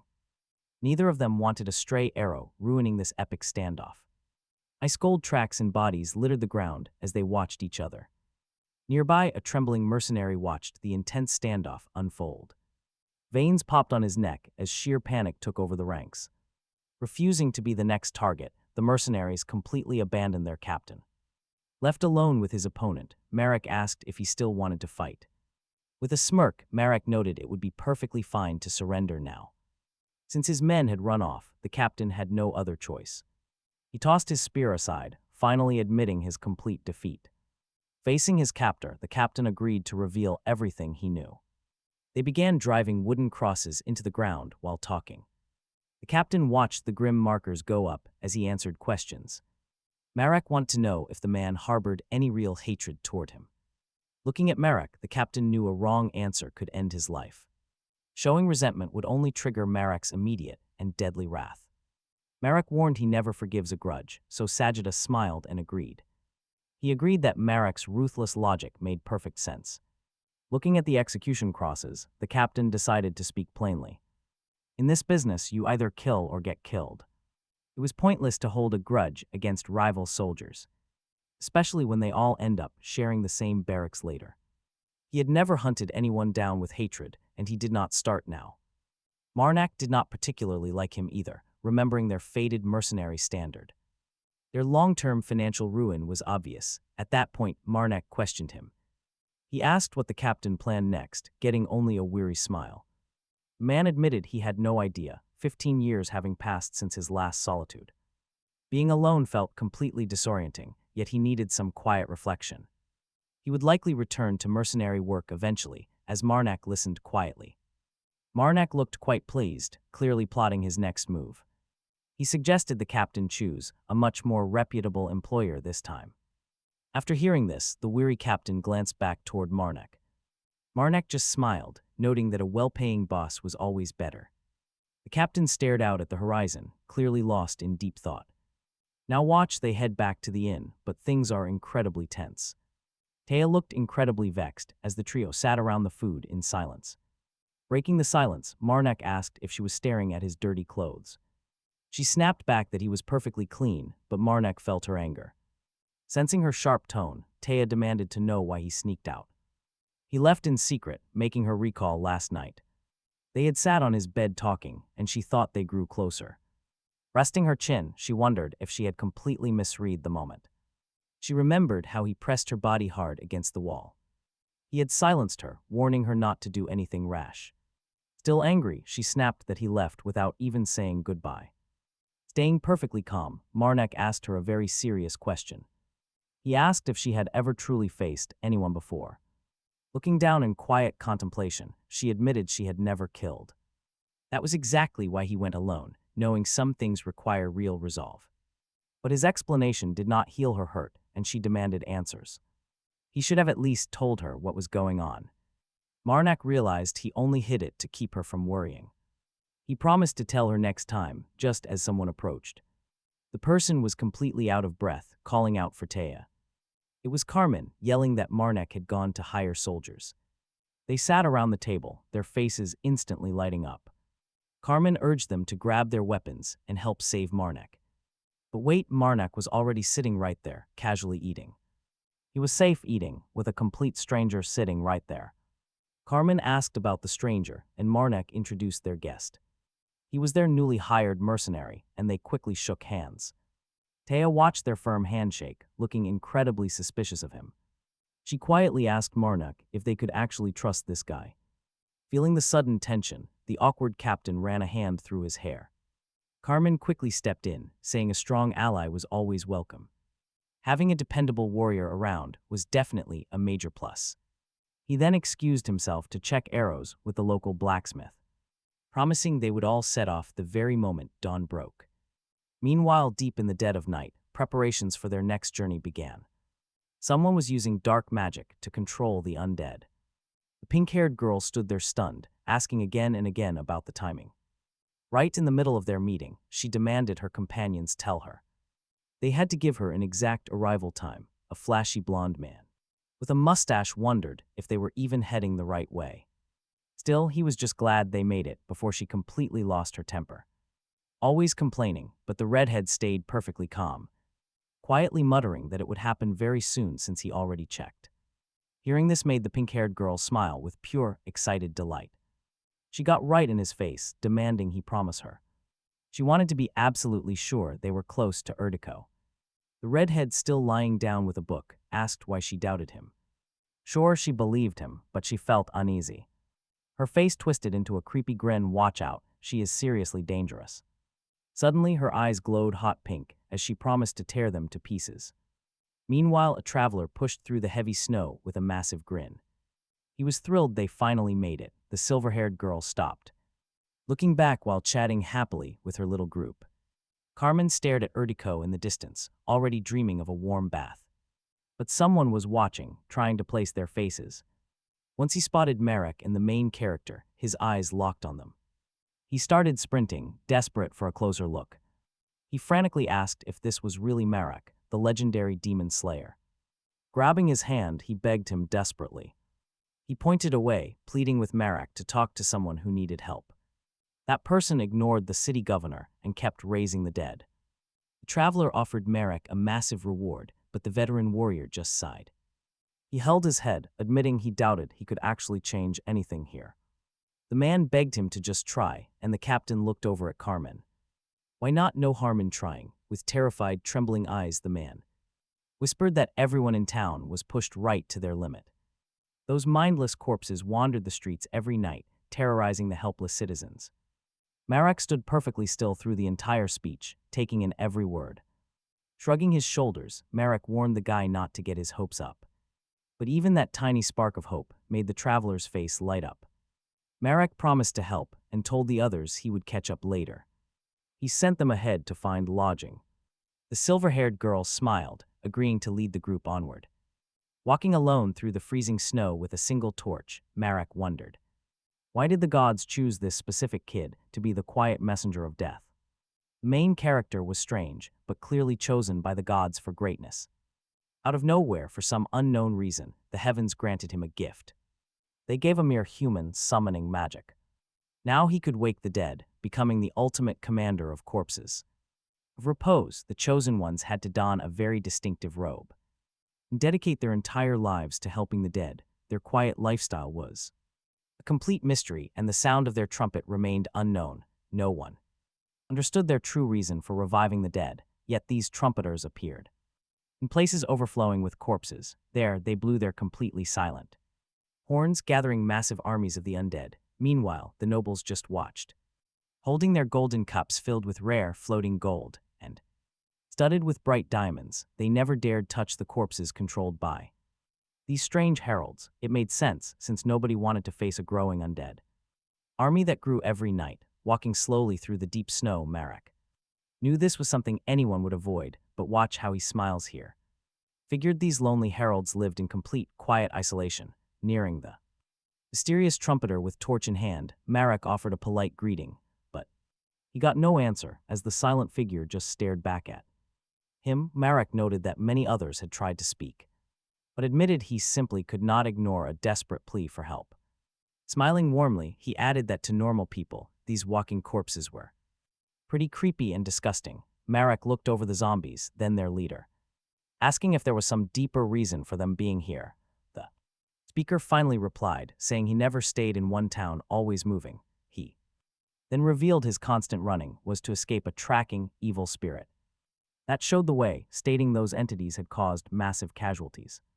Marac looked back, trying his best to understand just how terrible this situation really was. He tightened his grip and raised an eyebrow, bracing for the coming danger. He immediately dropped into a fighting stance, knowing this would be quite different. From the disaster in Kelton City, Marac sprinted forward, determined to prevent another horrific tragedy. A long, painful while later, a lone figure walked through the roaring flames, searching for someone who was gone. It was the pink-haired girl, crying over his sudden disappearance, but her red-haired companion insisted his scouts had definitely seen Marac enter the burning ruins. Pointing ahead, the girl begged him to find Marac right now. Without wasting a second, the blonde man with the big mustache, though, told them to wait, as he had just located Marac inside the fiery hell. The mustached man pointed towards a path and looked away, as if he was deeply terrified of what he was seeing. Truly it was Marac walking out of the fire, completely shocking the pink-haired girl. He was surrounded by a dark, sinister energy, one emerald eye glowing brightly. Grinning like an absolute madman, he thought he would finally get to see a place like this. The mustached ally watched Marac step out, holding a strange, terrifying weapon that he had pulled right from the flames. It was his iconic ceremonial saw, and he swung it with absolute ease, as if cutting the fire itself. Seeing the girl's pure excitement, Marac knew he had to keep his cool, flashing a wicked, sharp grin. He quietly told himself there was absolutely nothing to worry about. He locked his eyes onto the mustached man and told the goddess exactly what he planned to do. This time he would destroy that cursed sorcerer, the man who had caused his first death right at the start of his journey. This monster had eradicated both his kind savior and Marac himself without a single ounce of mercy. He remembered the exact moment his eyes first opened to the falling snow. Marac remembered lifting his hand, realizing that his constant worries had all been completely pointless. He also remembered a figure walking through the blizzard, spotting where he lay. It was a young man who seemed to have found something completely unexpected among the falling white flakes. Because of that, the stranger approached to see if the dying boy was still breathing. Marac lay flat on the cold ground, completely engulfed by the storm's relentless freezing power. The stranger called out to him as the blizzard grew wilder. Right then, Marac slowly opened his eyes, looking up at his savior Shantux. This kind man carried Marac on his back through the deep snow. An ordinary fellow, he didn't look particularly young or old. This gentle soul brought the boy to his warm home, carefully nursing him back to health. When Marac finally woke up, he faced no harsh questions from the kind stranger. Inside the humble house, the man simply told Marac that he was welcome to stay forever. A sacred crest above the entrance marked him as a cleric of the preservation goddess. On top of that, he served as a humble gravedigger living outside the town, far away from all the chaotic noise. One day, while helping him dig, Marac asked the man why he was so incredibly kind and why he had saved him. The man stopped, a peaceful smile on his face, holding his shovel, and gave a very simple answer. With a warm look, he explained that he just felt a need to help anyone who was struggling to survive. Marac, who rarely smiled before, learned a completely new kind of expression that day. That warm, bright smile became a deeply cherished memory burned into the young man's heart. Shantux always helped the old, the young, and anyone in need, never asking for anything in return.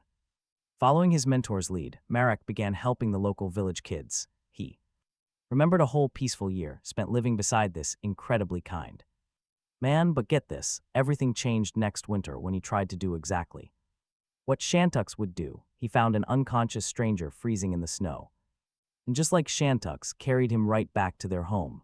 But absolute regret soon followed. He should never have saved that dark mage. Once healed, the stranger quickly recovered and immediately showed his true, wicked nature. Disgusting grin on his face, he confessed his loyalty to an evil spirit. Using vicious dark magic, he tore Marac's body into bloody pieces, treating him like a simple toy. He kept smiling, thoroughly enjoying his sick brutality. As blood stained the cold snow, Marac suddenly woke up, wrapped in a bright green magical light. he saw a mysterious, spectral hand emerge from his magical storage.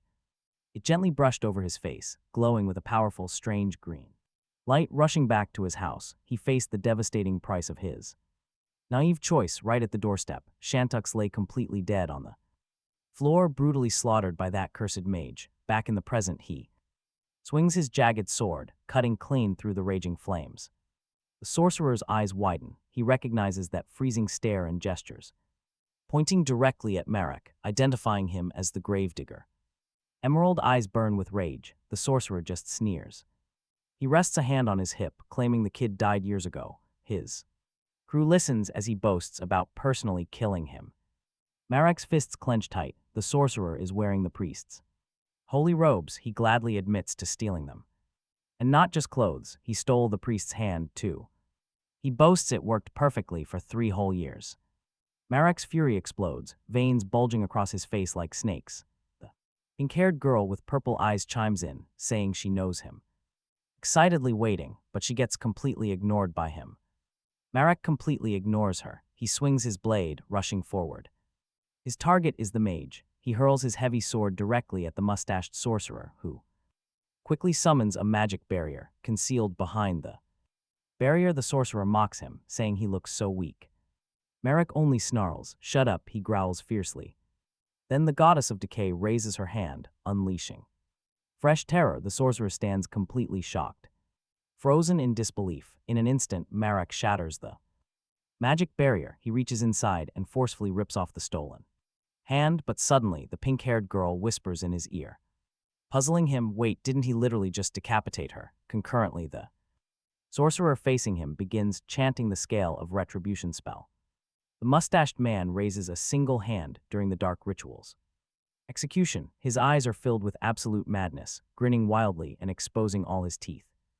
A blinding light erupts, thick with heavy dust and rising destruction. The spell's magic is incredibly powerful, forcing the red-haired girl to shield her face as violent winds feed the flames, and thick dust blocks all visibility. But soon Marac becomes visible again, collapsing onto the ground without his sword. A voice declares his divine power did not actually come from the preservation god. The robe's blessing remains fully active. The sorcerer, watching from high above, yells that Marac is serving evil forces. Pure hatred burns in Marac's eyes as he orders him to shut up. Grinning wildly, the mad mage truly believes he has successfully exposed this evil worship. Suddenly, the corruption goddess's white giant appears, massive and furious. The stunned mage stares up at the sky. Since he already lost his left arm, he might as well fight those creatures. Even with the giant of corruption ready to strike, he does not yield ground. Dust from the collision rises as Marac clenches his teeth, burying his rage. Despite the devastating attack, the mage parries the giant's colossal punch with complete ease. It is clear this mustached sorcerer is a highly dangerous foe. Marac. Green energy erupts from him, thicker and more volatile than ever before. He vows that he will completely destroy the mage Rovero tonight. Staring right at that vile mage, he will do whatever it takes to end him. With him gone, the scene shifts slightly. Nearby, normal citizens are brutally attacked. Sajida grips his spear firmly, stepping up to defend them. He drives his weapon deep into the maddened crowd. Behind him, the young girl worriedly asks if that fallen man is dead. Sajida shakes his head, resting the heavy spear on his shoulder. But they must move fast, or these monsters will swarm them. Harmon watches, wishing he could charge toward the burning castle. But the silver-haired girl is far too worried about Marac. She fears the main character is still trapped inside that fiery nightmare. But the former captain knows Marac is fine.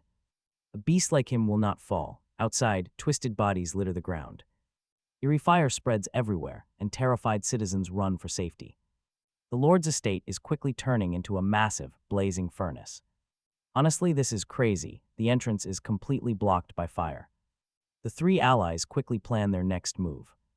Amidst the panic, Carmen suspects a deeper plot is at play. This mass insanity might not even be the local lord's doing. Dacia, ever the elegant noble, turns around to listen to him. Sajida warns them they must clear these madmen out fast. Otherwise, they will face some genuinely serious problems very soon. Emerging through the heavy smoke, the mob forces Sajida to strike. He stabs one. Watching this, the young girl looks deeply saddened. But she knows she cannot hesitate anymore. She has to act. Sajida points his spear ahead, urging her to join the fight. Cutting down these crazed souls is the only way to survive. Think of it as putting these poor, confused monsters out of misery. He will handle the worst of the dirty work himself. But she needs to stay alive. The girl smiles at this. With a silent nod, she tightly grips her twin swords. Her grip tightens, showing her absolute resolve to fight. She quickly proves she is an incredibly skilled fighter with sharp reflexes. Seeing a clear path ahead, Carmen orders the group to run. They sprint directly toward the main gate, fighting hard the whole way. Every step is a brutal struggle against the burning, undead hordes. The girl drives her sword deep into a crazed attacker and yanks it out. Just then, the former mercenary captain hears a very strange sound. A familiar voice stops him cold. Wait, who is that? Turning, he sees a massive beast glowing with a bright violet light. Squinting through the thick smoke, he gasps at its sheer size. Right next to it stands Marac, completely covered in ash and grime. The pink-haired girl watching nearby is absolutely blown away by this. She watches the mage stop the massive white giant of corruption cold. He attacks using only his palm. The girl grins and the red-haired warrior speaks up. He calls out, wanting to settle all of this through a simple discussion. Turning to Marac, he explains he cannot let this perfect opportunity pass. He waited so long to find Morn, and now he warns the white giant. It is time. Their planned attack is ready to begin. On command, the massive giant clenches its fists with crushing force, winding up a brutal blow against the mage while letting out a massive roar. This is going to be the toughest battle they have ever faced. Meanwhile, the mage is already gathering his glowing energy, wrapped in light. The giant strikes with absolute fury, shattering the magic barrier of the mage. No delay, Marac is already moving, gripping his saw tight. He is ready to pay the enemy back for everything he went through. Wearing a wild, slightly crazed grin, he charges forward. But the mage is just as eager to tear him apart. No mercy, he wants to destroy Marac all over again. As the seconds tick by, their clashes grow heavier, becoming pure brutality. Even while laughing, the smug mage calls these attacks incredibly boring. He decides to switch things up, easily dodging and parrying every single blow. Watching this go down, Marac cannot believe how cocky this opponent is. The mage just keeps mocking him, showing zero effort. He tells Marac he needs to chill out and relax a bit. But right on cue, look at this, a spear suddenly drives straight through him. Too fast, the mage has absolutely no time to react. Marac watches it happen right before his eyes, with quiet disbelief. The weapon pierces right through him, keeping its insane momentum as it flies. As the red-robed mage falls, Marac tracks the spear back to its source. He instantly recognizes that kind of raw power and dead-on accuracy. That throw could only belong to one person, his old mercenary leader. Nearby, Sajida is struggling, completely surrounded by a swarm of undead. He is holding his ground, but after throwing that spear to help out. Sajida has to make a run to stay alive. Marac looks down at the fallen mage, but does not say a word. Staring at his saw, he remembers being told that revenge is completely empty. Now that his enemy is down, he can finally put that lesson to use. With a heavy, almost sad expression, he steps forward without any dramatic flair. Standing over the body, he wonders if this end had to be so pointless. Endgame, Marac prepares to finish this with glowing eyes. He is about to offer the corpse to the goddess of decay, but then something changes. Strange energy starts seeping from the body, and Marac realizes the guy is still breathing. A holy power suddenly erupts from him, like a violent awakening from within. The mage remembers the exact moment Marac sliced his arm off. Filled with raw hatred, he screams that he wants his arm back. Marac watches this madness unfold, while the allies of the mage panic in terror. The crimson-haired girl yells at everyone to run for their lives, warning. Run now, something incredibly dangerous is about to happen. Despite the obvious danger, the rose-haired girl wanted to stay. Eager to watch the wild action, she refused to miss such a thrilling moment, but her friend dragged her away anyway, screaming that staying was pure suicide, while the pink-haired girl complained. Her companion yanked her along, telling her to shut up. So they would not be spotted, Marac heard them shouting, catching word that the music mage was too far gone to recognize. Anyone anymore? Listening closely, Marac ordered the white corruption giant to throw him. The massive beast grabbed the main character in its giant fist and launched him forward before vanishing completely. Meanwhile, the two girls fled. The pink-haired one begged to be let go. Desperate to watch the fight, the red-haired girl screamed louder, warning her that they were drawing way too much attention. But it was too late. A massive crash shook the ground before them. As Marac landed, ready to fight, the red-haired girl froze in absolute terror, completely losing all hope. Things got even worse when she heard the main character speak about what was coming next. But the pink-haired girl felt an absolute rush of pure joy watching that terrifying power get closer. With a huge smile, she introduced herself as Pearl and her friend as Baina, staring at Marac. Eyes wide, she proudly revealed their ties to a highly secretive faction. The face of Marac darkened when she mentioned they worshipped that evil god. Throwing her arms wide open, she asked him if he remembered the people of Kelton. Marac looked at her and said he remembered them perfectly. Then she grinned, revealing that every single one of them belonged to Liberatio, keeping her wide-eyed, crazy stare. She said they had been waiting for him. Stepping closer, Marac demanded to know how many were in this cult. She shrugged, admitting she had absolutely no idea, since they just let her run wild. Still smiling like a lunatic, she suggested that crazy music mage probably knew a lot more, pointing toward a massive lightning storm, wiping out crowds of people. They had come here for one very specific purpose.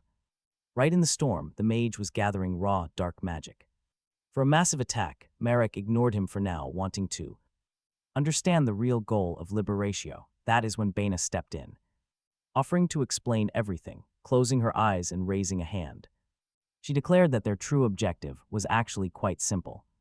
Suddenly, a creepy smile spread across her face as she admitted they wanted to reshape reality, a brand new world with no gods, where nobody would ever be oppressed again. Marac just closed his eyes, looking incredibly annoyed and furious. He snapped his eyes open and glared at her, asking if that insane dream was why she had ruined the city. Was slaughter really their way of saving people from oppression?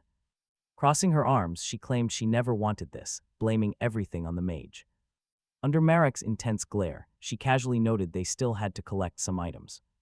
Hearing he had what their faction wanted, Marac was immediately intrigued, but then her creepy smile returned. Staring intensely, she demanded his relic, pointing directly at him. She meant the exact artifact he had taken from the incarnation in Kelton. Marac tightly gripped the jagged hilt of his sword, his instincts instantly firing. His suspicions were correct. They were hunting the goddess's sealed power. But he calmly broke the news. That sacred artifact was already completely shattered. Their mission was ruined, yet the girls simply refused to believe him. They thought he was lying, an item that powerful couldn't possibly be destroyed. But Marac stood his ground, stating he crushed it himself. He discarded the fragments in Kelton, then asked if others existed elsewhere. His goddess didn't know the answer. Fortunately, the bubbly girl happily chimed in. She confirmed it. There were 4 more. This detail clearly annoyed her partner. The red-haired girl wanted that secret kept quiet, leaving Marac utterly shocked. 4 more relics existed. Meanwhile, his goddess was starting to lose her patience. Her divine annoyance flared up, making Marac's face twist in pure frustration. He realized he had to track down those 4 remaining relics immediately. He watched the girls closely, desperate for more info, his voice dropping low. He demanded to know exactly who drove the townspeople out of their minds. Smiling, the pink-haired girl claimed she had absolutely nothing to do with it. She knew nothing about that. Naturally, her red-haired companions snapped in fury. She ordered her to shut up and stop spilling all of their secrets. When she complained it was just a question, the redhead snapped again. She commanded her to stop talking, then watch this, her head slid right off. The girl gasped in sheer delight, finding his sudden strike absolutely spectacular. She thought he was incredible, even as he swung his blade at her next. Her smile never faded, but Marac had already made up his mind. He ended her too, realizing she had 0 useful information left. With both of them dead, he offered the kills to his goddess. Sacrificing Bina's youthful body granted him 3,000 divinity points in total. Then he looked down at Pearly, noticing something deeply unsettling about her. Even without a hedge, her body kept moving. Talk about a nightmare. Looking out over the city, he hoped things would finally start calming down. Placing a hand on his chest, he let out a sigh. But his goddess quickly warned him. Right then, a distant shout echoed out. He spun around, spotting his allies running over with some unexpected news. The crazed crowd suddenly collapsed, and they asked if Marac was responsible. He grinned, taking credit for the save. Hearing this, Sajida spoke up, asking if his spear had actually helped him out in the fight. Marac assured her it was incredibly useful, playing it cool. He was just glad she didn't notice anything suspicious, especially since a massive corruption giant had been secretly aiding him. Marac then suggested they keep moving forward toward their ultimate destination. Something was stirring. Carmen, energetic as always, excitedly asked what it was. But there was no time to answer, as a deafening roar shook the area. Looking to the side, they saw a colossal creature rising. It was made of rotting remains and covered in countless eyes. This thing was pure nightmare fuel, with mouths and eyes sprouting everywhere. The monster was actively devouring any bodies in its path. It was so hideous that even the usually cheerful Carmen froze in terror. His face was completely frozen in a look of absolute dread. He nervously asked Marac if that giant heap was made of human corpses. Marac nodded, looking at the beast. He said this was what he meant. He found the dead mage's research completely repulsive and illogical. Even in death, that wretched wizard disgusted him. Gathering all those bodies had turned him into an absolute abomination. Looking at the monster, Marac felt this grotesque form suited him perfectly. He turned to the white-haired girl next to him. He knew she hated the thought of taking human lives.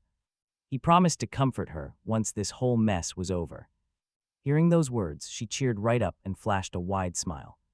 Clutching her chest, she playfully asked how exactly he planned to comfort her. Marac just walked away, saying he would figure that out later. But first, he looked back and said they needed to save the people. They had to buy time, but Carmen hesitated. He asked if backup would actually show up if they stalled long enough. Marac nodded. He was absolutely sure they would arrive. Just then, Sajida noticed something moving toward them at rapid speed. Marac felt the presence too and spun around to see what it was. The surgeon wondered aloud if their long-awaited backup had finally arrived. Suddenly, a trumpeter blew his horn, summoning a massive army of the undead. He directed his dark legion with a sound only they could understand. Instantly, the swarm of ghouls rushed forward to attack the giant monster. Their dead eyes glowed with a brilliant, eerie blue. Part of the undead swarm immediately began tearing into the monster's flesh.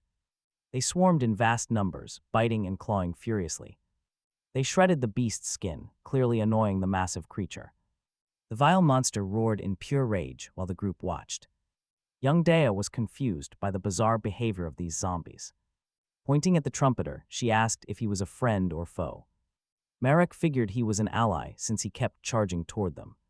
The trumpeter yelled out that he needed someone incredibly fast to help. He readied his spear, gripping it tightly as he spoke. The fast runner had to plunge it straight into the monster's core.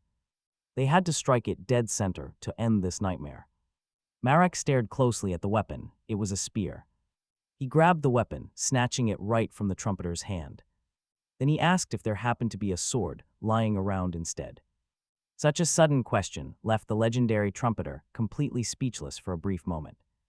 He opened his palm. A sharp sword materialized, floating right before him. Fascinated, Marac watched the being offer him the sword while he still clutched his spear. Eagerly, Marac asked a pretty bold question. Could he summon 2 extra swords and maybe some arrows too?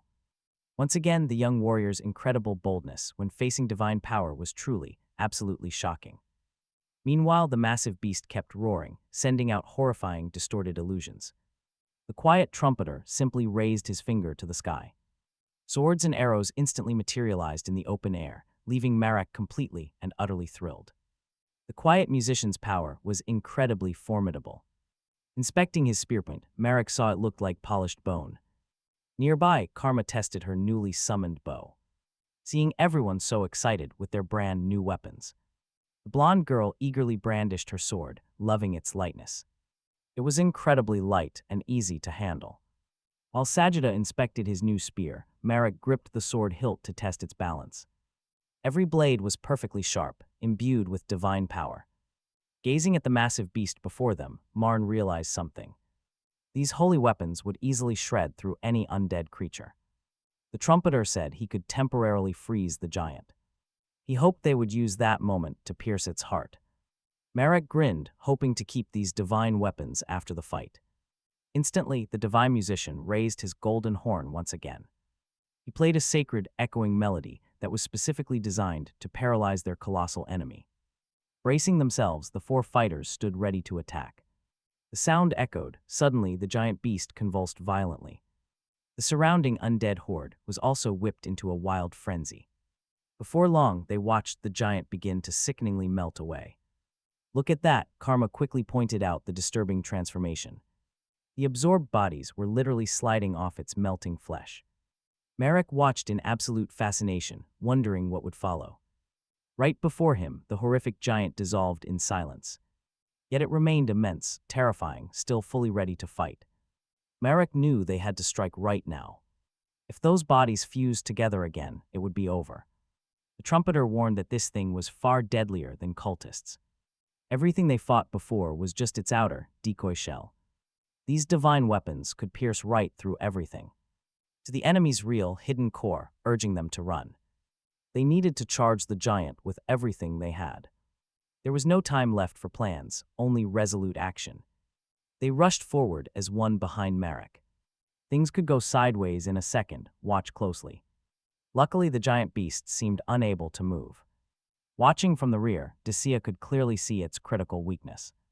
Struggling to keep its balance, this repulsive abomination, made of countless rotting corpses, looked absolutely horrifying, while the smaller monsters tried to target the silver-haired girl. She outsmarted them easily, glancing back, she saw Carmen striking them down with precise arrow shots.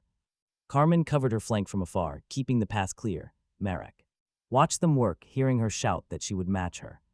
Attacks with Carmen, their plan was to strike the massive beast from below to wear it down. Marac knew it was a brilliant strategy and left it to them. Next, he summoned Sajida for a critical job. He quickly outlined her mission: to drive her spear straight into the core. Meanwhile, Marac would distract its giant head. Sajida got into stance and charged forward, cutting down lesser beasts. At the same time, Marac leaped toward the massive face. This clump of fused corpses was sickening, but he sliced through them anyway. Driven by pure rage, he flew straight toward his target like a homing missile. He knew that shattering the beast's skull first was their only real option. Gripping his glowing green sword, he remembered what the goddess said. A divine fragment lay hidden inside that head. Marac was determined to destroy it completely and end this evil. Plus, seeing the traitorous mage's face fused in the flesh only fueled his fury. Marac locked eyes with the vile face, ready to end this nightmare. Dark memories of the old wizard flooded his mind. Meanwhile, Sajida crept quietly toward the giant's vital organ. Marac stood directly before the wizard's face, intent on hacking it to pieces. Just as expected, he sliced the head into tiny pieces. Spotting one last chunk remaining, he raised his blade high for a devastating final blow, bringing the glowing sword down with absolute force, vaporizing the smug wizard once and for all. That finally closed the ugliest chapter of his life, he felt. Deeply shaken but incredibly relieved, the bastard was finally gone, and a soft smile showed his peace of mind. Meanwhile, Sajida had slipped right up to the main organ, waiting patiently. She lunged, driving her spear straight into the beast's black heart. The monster shrieked in absolute agony, thrashing wildly as it began to dissolve into thin air. The smaller monsters also crumbled around the silver-haired girl, leaving her totally confused. She couldn't understand why the enemies suddenly vanished. When she turned, she saw the colossal monster was now just a foul puddle. The trumpeter watched from afar, completely filled with deep respect. Marac stepped through the dark mire, holding the purified core tightly in his hands. He finally felt a sense of true peace wash over him. His long-awaited revenge was complete, and his master Salvador could finally rest in peace. But then, a new figure approached him. The silver-haired girl stared at him closely, asking if he was hurt. Marac noticed Sajida was missing and immediately started worrying about her. But just then, Sajida appeared, clutching that legendary spear of hers. She couldn't stop talking about how incredibly powerful the weapon felt. With everyone together, they turned to face the mysterious trumpeter. The strange man pointed towards something, his eyes locking directly onto Marac. He made it clear that only Marac was allowed to follow. Curious about what was happening, Marac followed the man up the path. Staring at his back, Marac wondered why they needed to speak alone. Did this guy see him take the spear, or is there more to it? Maybe he knows Marac serves that dark, malevolent god. Suddenly, the trumpeter stopped, and the goddess warned Marac to stay alert. Instantly, he assumed a defensive stance, gripping the hilt of his sword. Holding on tight, he waited as the trumpeter warned of something coming. Marac felt it too, a suffocating, heavy pressure crushing the air. He closed his eyes for a split second, trying to identify this energy. That's when he saw a brilliant, swirling aura approaching them. It was stunning but terrifyingly vast, something no mortal could ever understand. As the trumpeter began to play, Marac realized this was a god. Even standing before a literal deity, the strange trumpeter remained completely calm. The masked man stood in absolute silence, just watching him. When he pointed a finger right at Marac, the tension was unreal. Marac held his breath, waiting for whatever was going to happen next. Suddenly, the trumpeter fell to his knees, forced down by some invisible command. Marac realized that the man's presence had completely vanished from the mask. It was merely a tool used by the deity to show itself. As the mask dissolved, he knew finding its identity was impossible now. Honestly, Marac didn't even mind. He didn't care to know anyway. With that thought in mind, a faint smile crossed his face. The trumpeter stood back up and quietly told them they could leave. They walked together, putting some distance between them and that spot. Marac asked if he could rely on his help to purify Irtico. But the masked man coldly replied that helping the living wasn't his job. His icy, detached tone made it very clear he wouldn't lift a finger. And yet, Marac noticed a huge portion of the area was already purified. Next, Marac asked him to search for any surviving humans. If he found any, they needed to be brought to safe shelters. Hearing this, the mysterious man switched to a different instrument. Suddenly, the surrounding undead began to stir and rise once more. Marac's three companions watched in absolute shock at the change. With that task done, Marac made yet another earnest request. He asked him to deliver any food he found to the shelters. The trumpeter started playing again to get the job done right away. But Marac just grinned, getting ready to ask for one more favor. Annoyed, the trumpeter cut him off, telling him to just spit it out. Requests immediately. This time, Marac intended to hand over the priests. Right arm to him a highly valuable relic, handing the limb over. Marac explained its massive significance, grasping the gift. The trumpeter kept silent, surrounded by his undead minions. Nearby, the priest watched. He was completely stunned to receive his help. Surprised, the girl asked if the trumpeter really assisted them. The priest replied that deep down, the trumpeter possessed a good soul. Walking together, she asked if Marac sought his help. And he confirmed it, taking the priest's hand. The young woman thanked him softly, grateful for his desire to save everyone. Later, back at the inn, the little goddess tried to absorb the orb's hidden power. Meanwhile, Marac remembered how the trumpeter tried to warn him. Marac figured the trumpeter knew he was connected to corruption. With an excited grin, he told the goddess about his encounter with a deity that day, asking if she recognized the strange entity, though he doubted she would deny it. After all, he recalled her warning that she knew nothing and wanted it that way. He figured by claiming ignorance, the god's true identity would stay hidden. Looking at the goddess again, he could see she was growing extremely annoyed.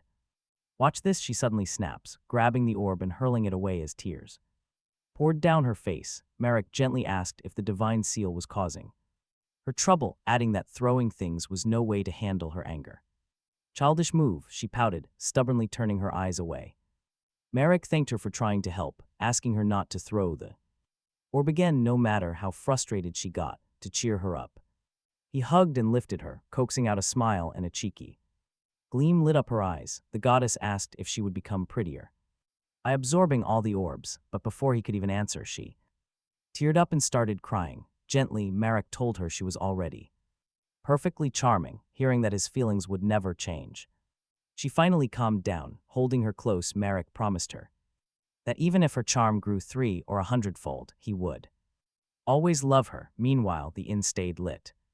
At a corner table, a blue-haired woman overheard two patrons whispering about evil entities, realizing these dark forces roamed far beyond their borders, reaching the dragon realm, the eastern lands, and even the desert. Hearing this made the blue-haired woman look over, suddenly on high alert. One of them claimed there was no need to fear anymore, as someone was actively hunting down the wicked spirits and his name was finally out. They mentioned the legendary priest Marac, raising their drinks to him. They wished the hero a long life, while the loud celebration raged on. The mysterious woman sat quietly, sipping her drink before muttering about Eriko's hero. Her eyes turned ice cold the moment Marac's name was spoken. Meanwhile, Marac walked down the hall, wondering if only those who worshipped cursed artifacts deserved to be condemned.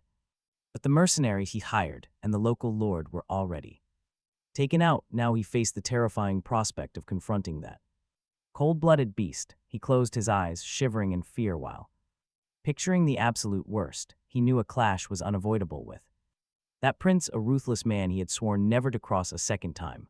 That burly man knew that hiding the truth would only pique the man's curiosity. Shaking with terror, he finally knocked on the door.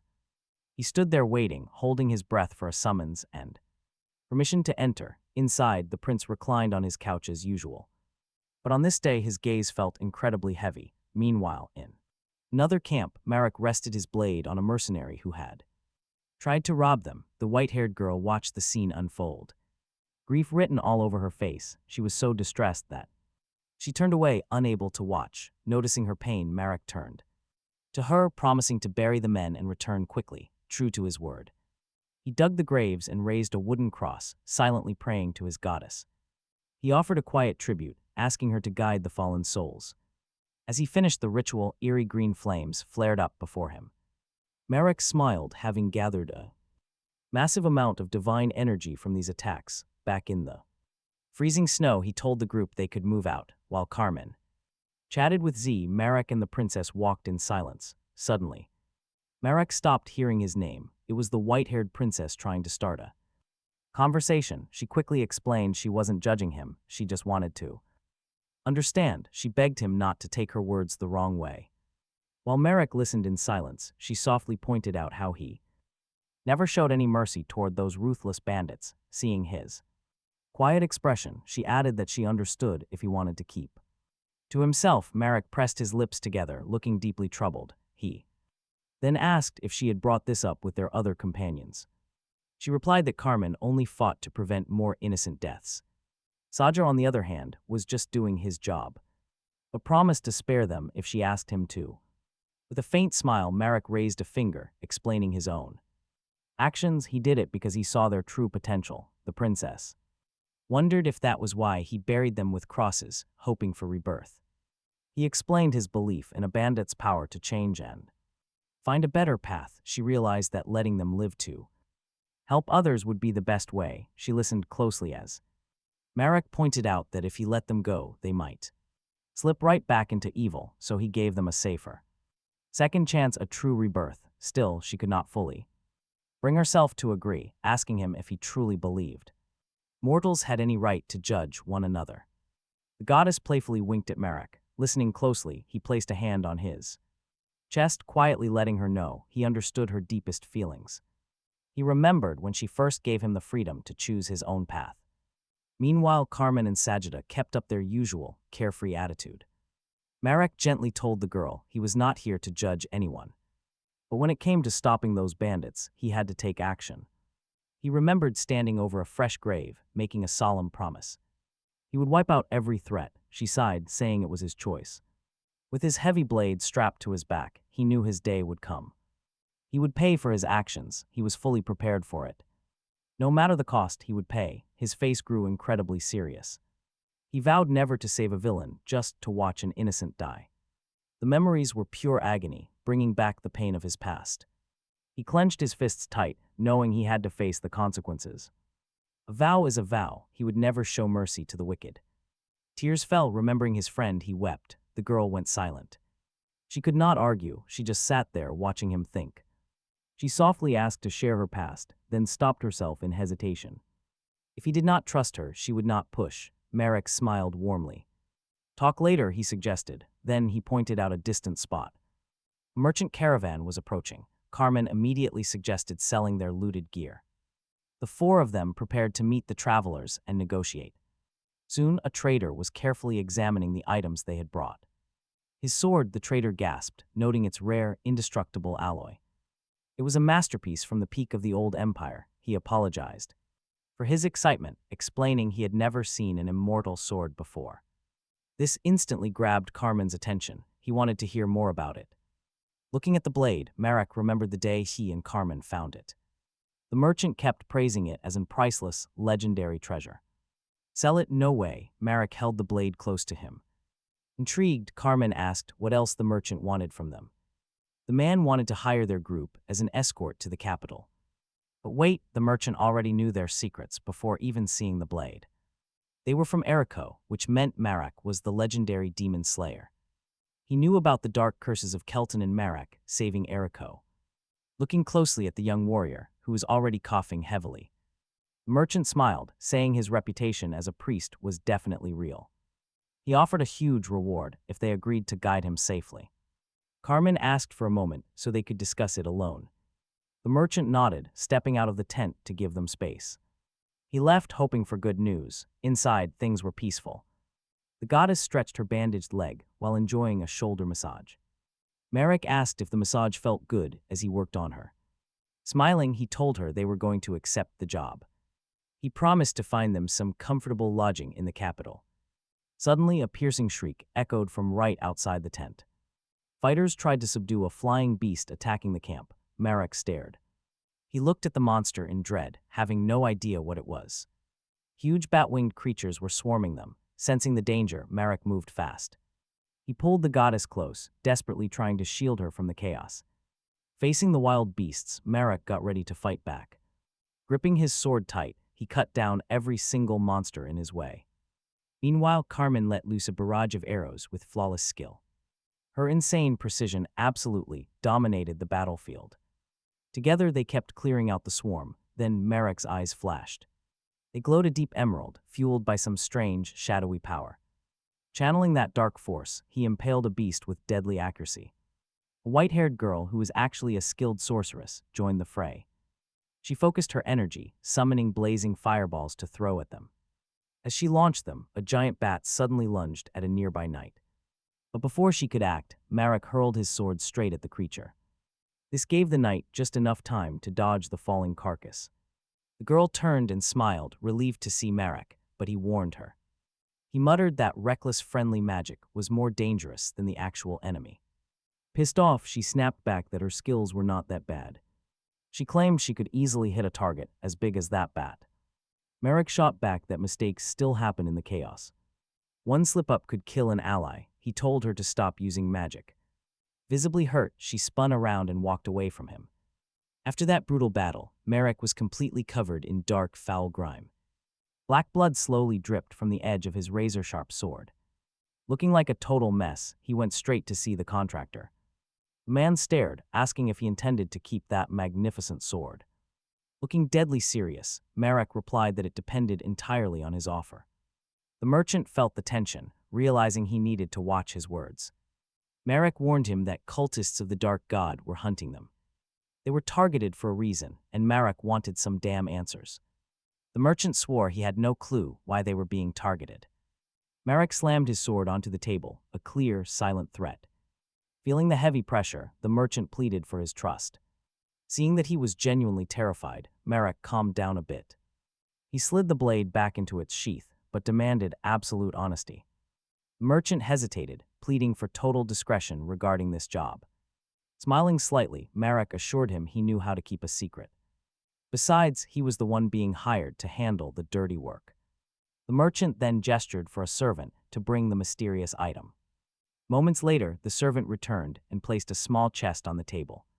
The contractor explained that the attacks started right when this arrived. Now this mysterious chest needed to reach the capital safely.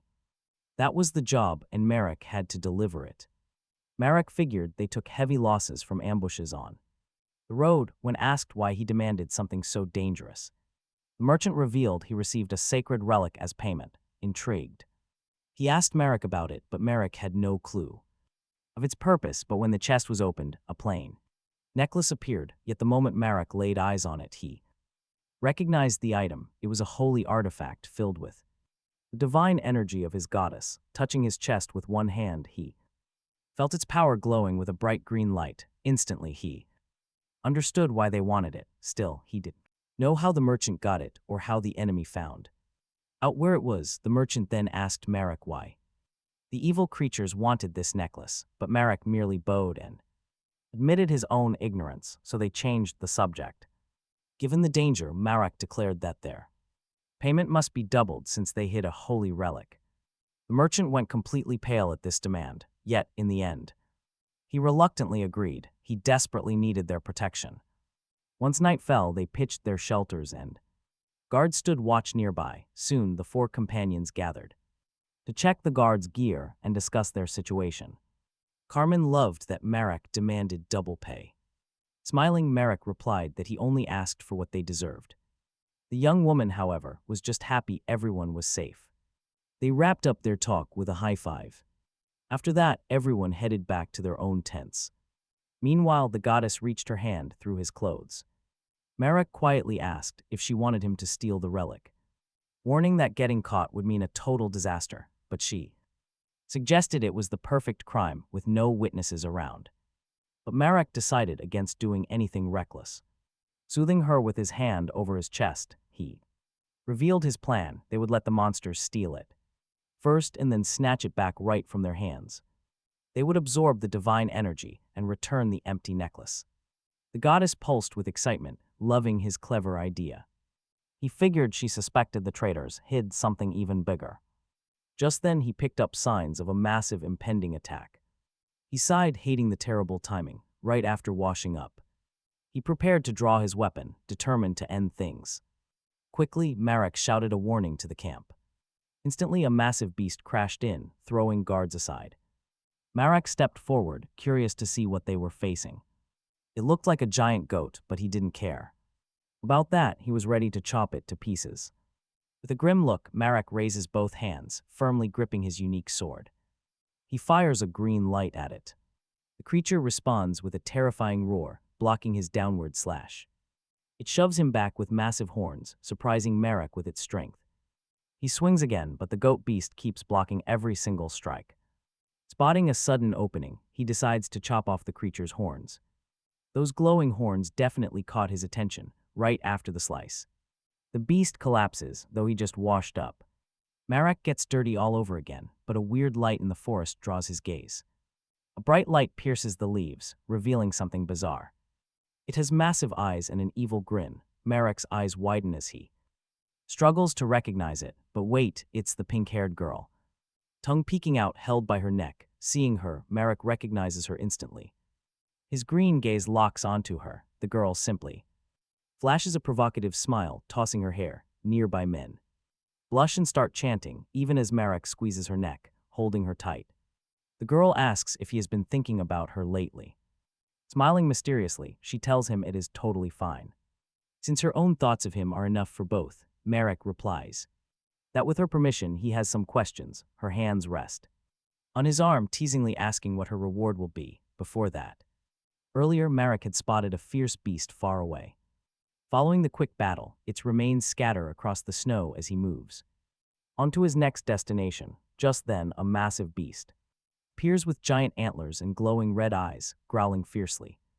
But the monster never gets to attack. A swift spear flies from afar, piercing its body. Marac knows this help is from a friend and thanks him. Carmen, ever vigilant, instantly detects another presence approaching quickly. He warns his two companions of the incoming danger. Despite being wounded by Sajada's spear, the beast desperately tries to escape. Marac, staying focused, yells to his friends to leave the rest to him. He's got this. With that, he chases the fleeing monster through the deep snow. Despite its head start, the wounded beast cannot run for long. Marac tightens his grip on his sword pommel, readying himself for a swift, deadly throw. This time he makes sure the beast is completely finished. Right after, he retrieves his unique sword, still buried in the dead monster, walking across the pristine snow. He feels much more calm. Marac climbs a nearby tree and apologizes to the pink-haired girl for his delay. after jumping down and approaching her, she asks if he will grant her every wish. Smiling wide with joy, she asks if he is being serious or just joking, but he tells her to answer his questions first. She happily nods, ready to talk, staring straight at her. He asks how many of those evil creatures are left out there. She pauses to think, then offers a soft, quiet smile. She tells him that 3 other people remain, not counting herself. With a frustrated frown, she admits her 3 associates kept their plan secret. Hearing her complain, Marac silently realizes he would keep secrets from her, too. Honestly, who would trust someone like this? Still, she tries to shrug it off. She laughs it off, blaming their secrecy on pure, simple cruelty. When asked why they attacked the caravan, she explains their real target. They wanted to steal a golden necklace belonging to the merchant lord. With a curious look, Marac asks how they even knew about the necklace. She admits she doesn't know, only who gifted it. The original giver belongs to the Liberatio group, which strikes Marac as highly suspicious. It makes no sense for the group to attack their own contact. It points to a serious internal split within Liberatio itself. She describes it as a mind game between competing factions. Marac probes further, asking what exactly caused their massive fallout. The girl shrugs, she used to know, but completely forgot the details. Looking at the snowy woods, Marac finds her memory loss incredibly strange. How does someone forget such massive details while in the group?